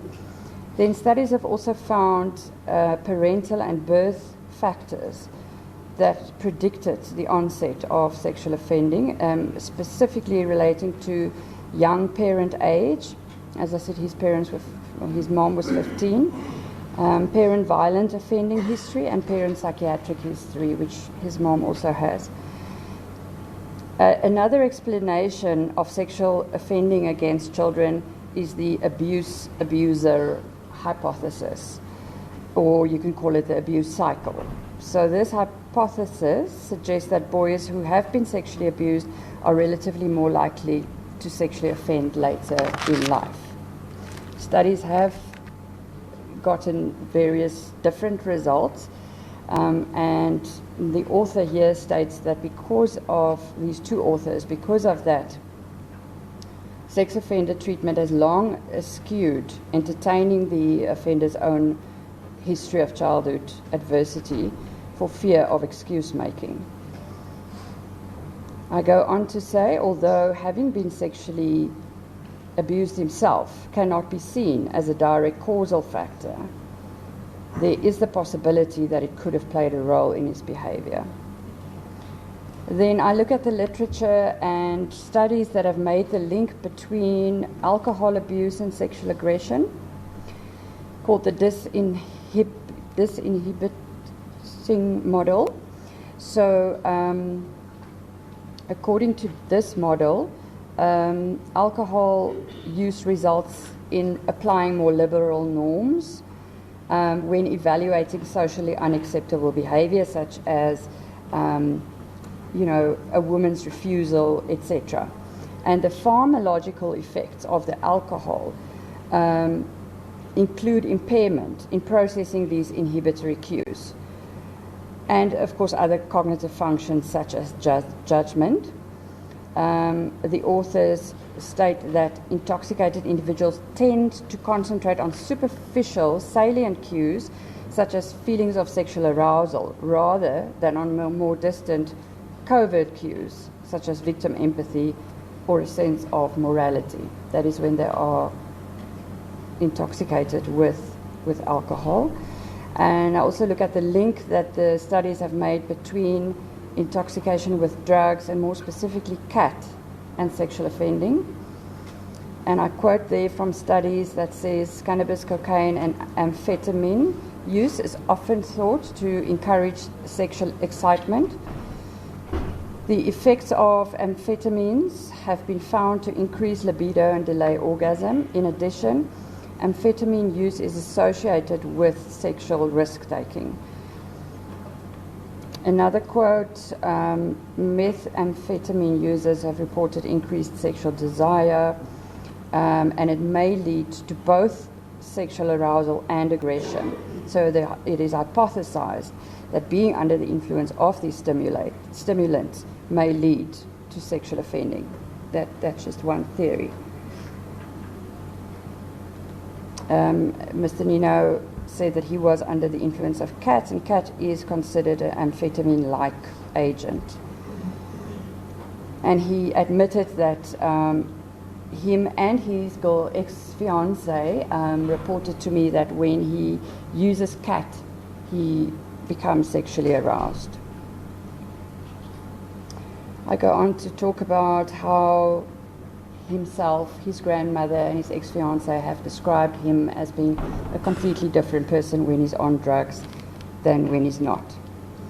And then in 4.1.8, I say these factors that I've just discussed, namely parenting factors, his own sexual abuse history, and being intoxicated with alcohol and drugs at the time of committing the offense, cannot necessarily be seen as direct causal factors for the offense.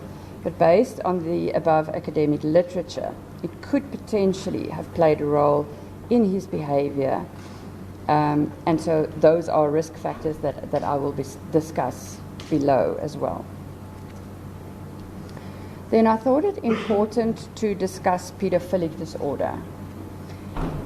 So, my Lord, I start off by saying that the assumption is always that when somebody has sexually offended against the child, they would often be seen as, well, they must be a pedophile, because how can you otherwise explain such behavior? And I quote from one of the textbooks that says, public and media discussion of pedophilia and sexual offending shows a conflation of the two concepts. But this is not correct. A substantial number of identified sex offenders with child victims would not meet the classification criteria of pedophilia. So offenders against legal minors are sometimes inaccurately referred to as pedophiles when they don't meet the criteria. So pedophilia is a mental disorder, and it's classified as such in the Diagnostic and Statistical Manual of Mental Disorders, the 5th edition, which all psychologists and psychiatrists use in order to make diagnoses nationally and internationally. And according to the criteria, the first criteria is over a month or a period of at least 6 months, there's recurrent and intense sexually arousing fantasies or behaviors that include sexual activity with a prepubescent child. The second criteria is the individual has acted on these sexual urges, or the sexual urges has caused marked distress or interpersonal difficulty. And the third criteria is that the person is at least 60 years old and at least 5 years older than the victim. So if we look at criteria A, the sexual fantasies and behavior with children should be recurrent. Therefore, it should reflect, and again I quote, sustained, focused, and intense pattern of sexual arousal to prepubescent children. Offenders diagnosed with pedophilic disorder frequently are characterized as non-violent and makes use of coercion tactics instead, and that's often referred to as grooming. So other child offenders, they do make use of violence, such as the case is now before the court, where he did use violence. Persons or people diagnosed with pedophilic disorder usually have a long-standing exclusive preference for children, both as sexual partners and social companions, whereas other offenders turn to children as surrogates when adult partners are unavailable in times of stress. One of the authors of the textbook states that for him the key test of someone's sexual attraction is choice. In other words, if you ask the question, would the person choose a prepubescent or pubescent child if a sexually mature person was available? And taken from Mr. Ninow's history, he has chosen to have intimate relationships with adult women. Another factor that the DSM says it's not one of the criteria, but they say it's a good diagnostic indicator. It's something useful to look for, and that is the extensive use of pornography, depicting children, of course. And it explains to say that people will generally choose the pornography that corresponds with their sexual preference. And there's another study that found that child pornography is a valid diagnostic sign of pedophilia. Another thing that I just want to mention here in terms of a differential diagnosis, so this is when you look at the DSM criteria, there are some mental disorders that have similar signs and symptoms, and you need to always exclude others before you can make a diagnosis. And in terms of the DSM, they list alcohol and substance use disorders. And then I quote from the DSM-5, the disinhibiting effects of intoxication may also increase the likelihood that a person who is primarily attracted to the mature physique will sexually approach a child. And similar to what we set up above, that offenders who normally would choose an adult, they tend to children as surrogates when adult partners are not available and in times of stress. So, as stated above, Mr. Ninow, as well as other collateral sources, denied that he's ever shown sexual interest in children or ever watched child pornography. He has committed a sexual offense against a child. Outside of that offense, there are no indications of sexual thoughts, fantasies, or urges towards prepubescent children. His behavior can thus not be classified as a pattern or being recurrent, nor extending beyond the 6-month time period usually required for the diagnosis. So taking all of the above into consideration, my Lord, based on my interaction with him, as well as collateral sources, as well as the psychological test that I will describe now, Mr. Ninow is not considered to have pedophilic disorder. However, the fact that he chose a child as his victim is cause for concern, and this aspect will have to be closely monitored in future. I then...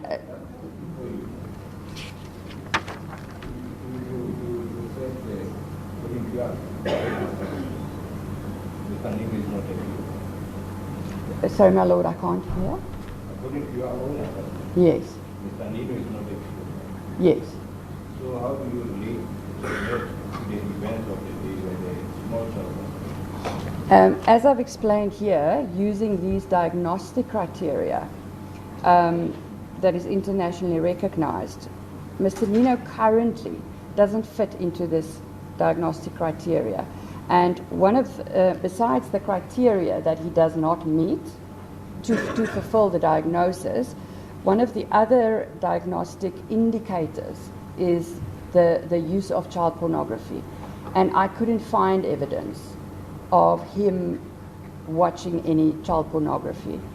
Yeah, capacity in this world. It's not the PO5, meaning that it's not sexually attracted to young. That's correct. Yeah, but why did he pick such a young child? So one of the explanations, I don't know. We don't know what went on in his mind, but one of the things that I mentioned here is that people with this disorder, they have a recurrent and long-standing pattern. Yeah, but we know now that he doesn't have that disorder. Yeah. According to our Yes. So why did he So- figure out all the function?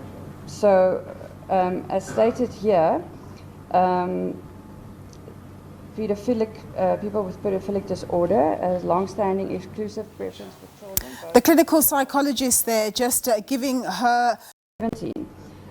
Whereas other offenders, and that is the where I think Mr. Ninow is currently, other offenders turn to children as surrogates when adult partners are unavailable in times of stress. So that could be a motivation. Okay. So I then did a psychological test. It's basically a self-report measure, and it's designed to assist forensic specialists, mental health professionals in making assessments. It's not a diagnostic tool for sexual dysfunctions or sexual disorders, but it can help to identify potentially deviant sexual interests. In the introduction, I've mentioned that my opinion is not based solely on this test.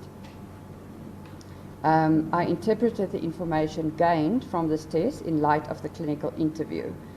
And I quote here from literature saying a thorough clinical interview is a critical part of the assessment and the matter before the court.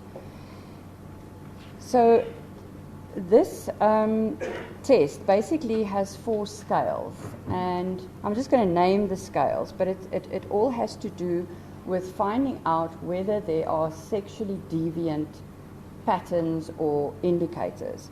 The first scale is called discordance, so that's the person's adjustment in regard to his sexual interests. Sexual obsession, obviously preoccupation with sex. Permissiveness, how liberal is the person's sexual values. Sexual stimulation, comfort of feelings regards to that. And then there's another 3 scales looking at sexual control difficulties, sexual excitability, and on page 19, the last scale is sexual insecurity. So Mr. Ninow completed this test, and none of the scales were clinically significantly raised. So according to these test results, no atypical or disordered sexual behavior or paraphilic interests, such as pedophilia, are indicated. And as my Lord said, this is all in the past. And so then I did a risk assessment and looking at, from now onwards, because he has now abused, sexually, assaulted a child, raped a child. In this risk assessment, I just describe and say that it is more for when they are released, then it is valuable to have a risk assessment. We look at static and historical risk factors. Static factors are the factors that are historically present and we can't really change them. And that would be the fact that he was abused as a child, for instance. So we can't change that, but it remains to be a risk factor. And then dynamic risk factors are changeable factors that fluctuate over time. So for instance, expression of antisocial attitudes or those, so at least in principle, those risk factors can be the target for treatment or supervision. My Lord, I'm just going to name the risk factors that I evaluated. So in terms of the first category I look at is sexual violence history. Chronicity of sexual violence is the first one, and it obviously indicates how often it's happened. So that factor is not indicated in his case. Diversity of sexual deviance on page 20. That looks at the multiple types of sexual violence perpetrated, and it's not indicated in his case. Escalation of sexual violence is obviously when the person starts to perpetrate, and the more he perpetrates, the more violence he uses. And this is not indicated in Mr. Ninow's case. Physical coercion in sexual violence. So this is actual, attempted, or threatened physical harm. And threatened physical harm is any act or utterance that causes or is likely to cause fear in the victim. So this risk factor is definitely indicated in Mr. Ninow's case because he physically coerced the victim by undressing her and raping her. He also threatened to kill her if she calls her mother. Then psychological coercion in sexual violence. So this refers to acts during the course of or to further the commission of sexual violence that involve threatened loss or promised gain of status, privilege, favor, and affection. Sexually grooming a child or abuse of power are examples of this. So this doesn't really look at, I know it says to further the crime, whereas the physical coercion aids in furthering the crime. The psychological coercion is more when they refer to sexually grooming a child, where they build a relationship with the child and then they will cross the boundaries and they will start to assault. So in this case, abuse of power would be examples of people in church or a teacher who would use their status, again, to have a relationship with the child and then abuse the child. So psychological coercion is not indicated in this case. Then psychological adjustment is the next cluster of factors. The first one is extreme minimization or denial. So this refers to extreme minimization or denial, and it involves the failure to admit to or accept responsibility for acts of sexual violence and the consequences of those. It therefore means that the person denies having perpetrated sexual violence, he denies personal responsibility, and he denies that it has serious consequences. Although Mr. Ninow did not give a true version of the events in his plea, he has never denied that he committed the sexual offence, and the risk factor is therefore not indicated. Attitudes that support or condone sexual violence. So this would reflect what is the perpetrator's attitude and general view about sexual violence. Mr. Ninow, as well as collateral sources, denied that he condoned sexual assault in general. Obviously, we're not talking about, so this is looking in general before the crime was committed. As described above, he reported that he has never been sexually violent with anybody, including his previous partners. His ex-fiancée confirmed this. Results from the Garros psychological test do not indicate that he supports or condones sexual assault, because one of the scales there also look at what is your general attitude towards sexual behavior. So that risk factor is not indicated. Problems with self-awareness is the ability to self-reflect. And it could also be problems with a lack of appreciation of the factors and processes that place the person at risk. So self-awareness refers to having insight into one's own behavior. Mr. Ninow knows very well that, his words was, he's trapped in the circle of abuse. He also knows and appreciates the seriousness of the offence he committed, as well as the consequences of his actions for himself as well as for his victim, as I will describe in point 7 below. So this risk factor is therefore not indicated. Problems with stress and coping. So that reflects the extent to which the person's psychosocial adjustment is unstable or susceptible to external events. So related terms would be deficits in coping skills, maladaptive coping mechanisms, negative affectivity, and emotional self-regulation. Mr. Ninow has been dealing with his stress by abusing alcohol and drugs, which is a maladaptive coping mechanism. His emotional self-regulation may also pose a problem, as he has had anger and emotional outbursts since childhood, which in some cases have led to physical aggression. This risk factor of problems with stress and coping is therefore indicated in this matter. Problems resulting from child abuse, I think we've discussed that earlier, and he was a victim of neglect, physical, emotional, as well as sexual abuse, and this risk factor is therefore indicated. Then the next cluster of risks that we look at is mental disorder. Okay.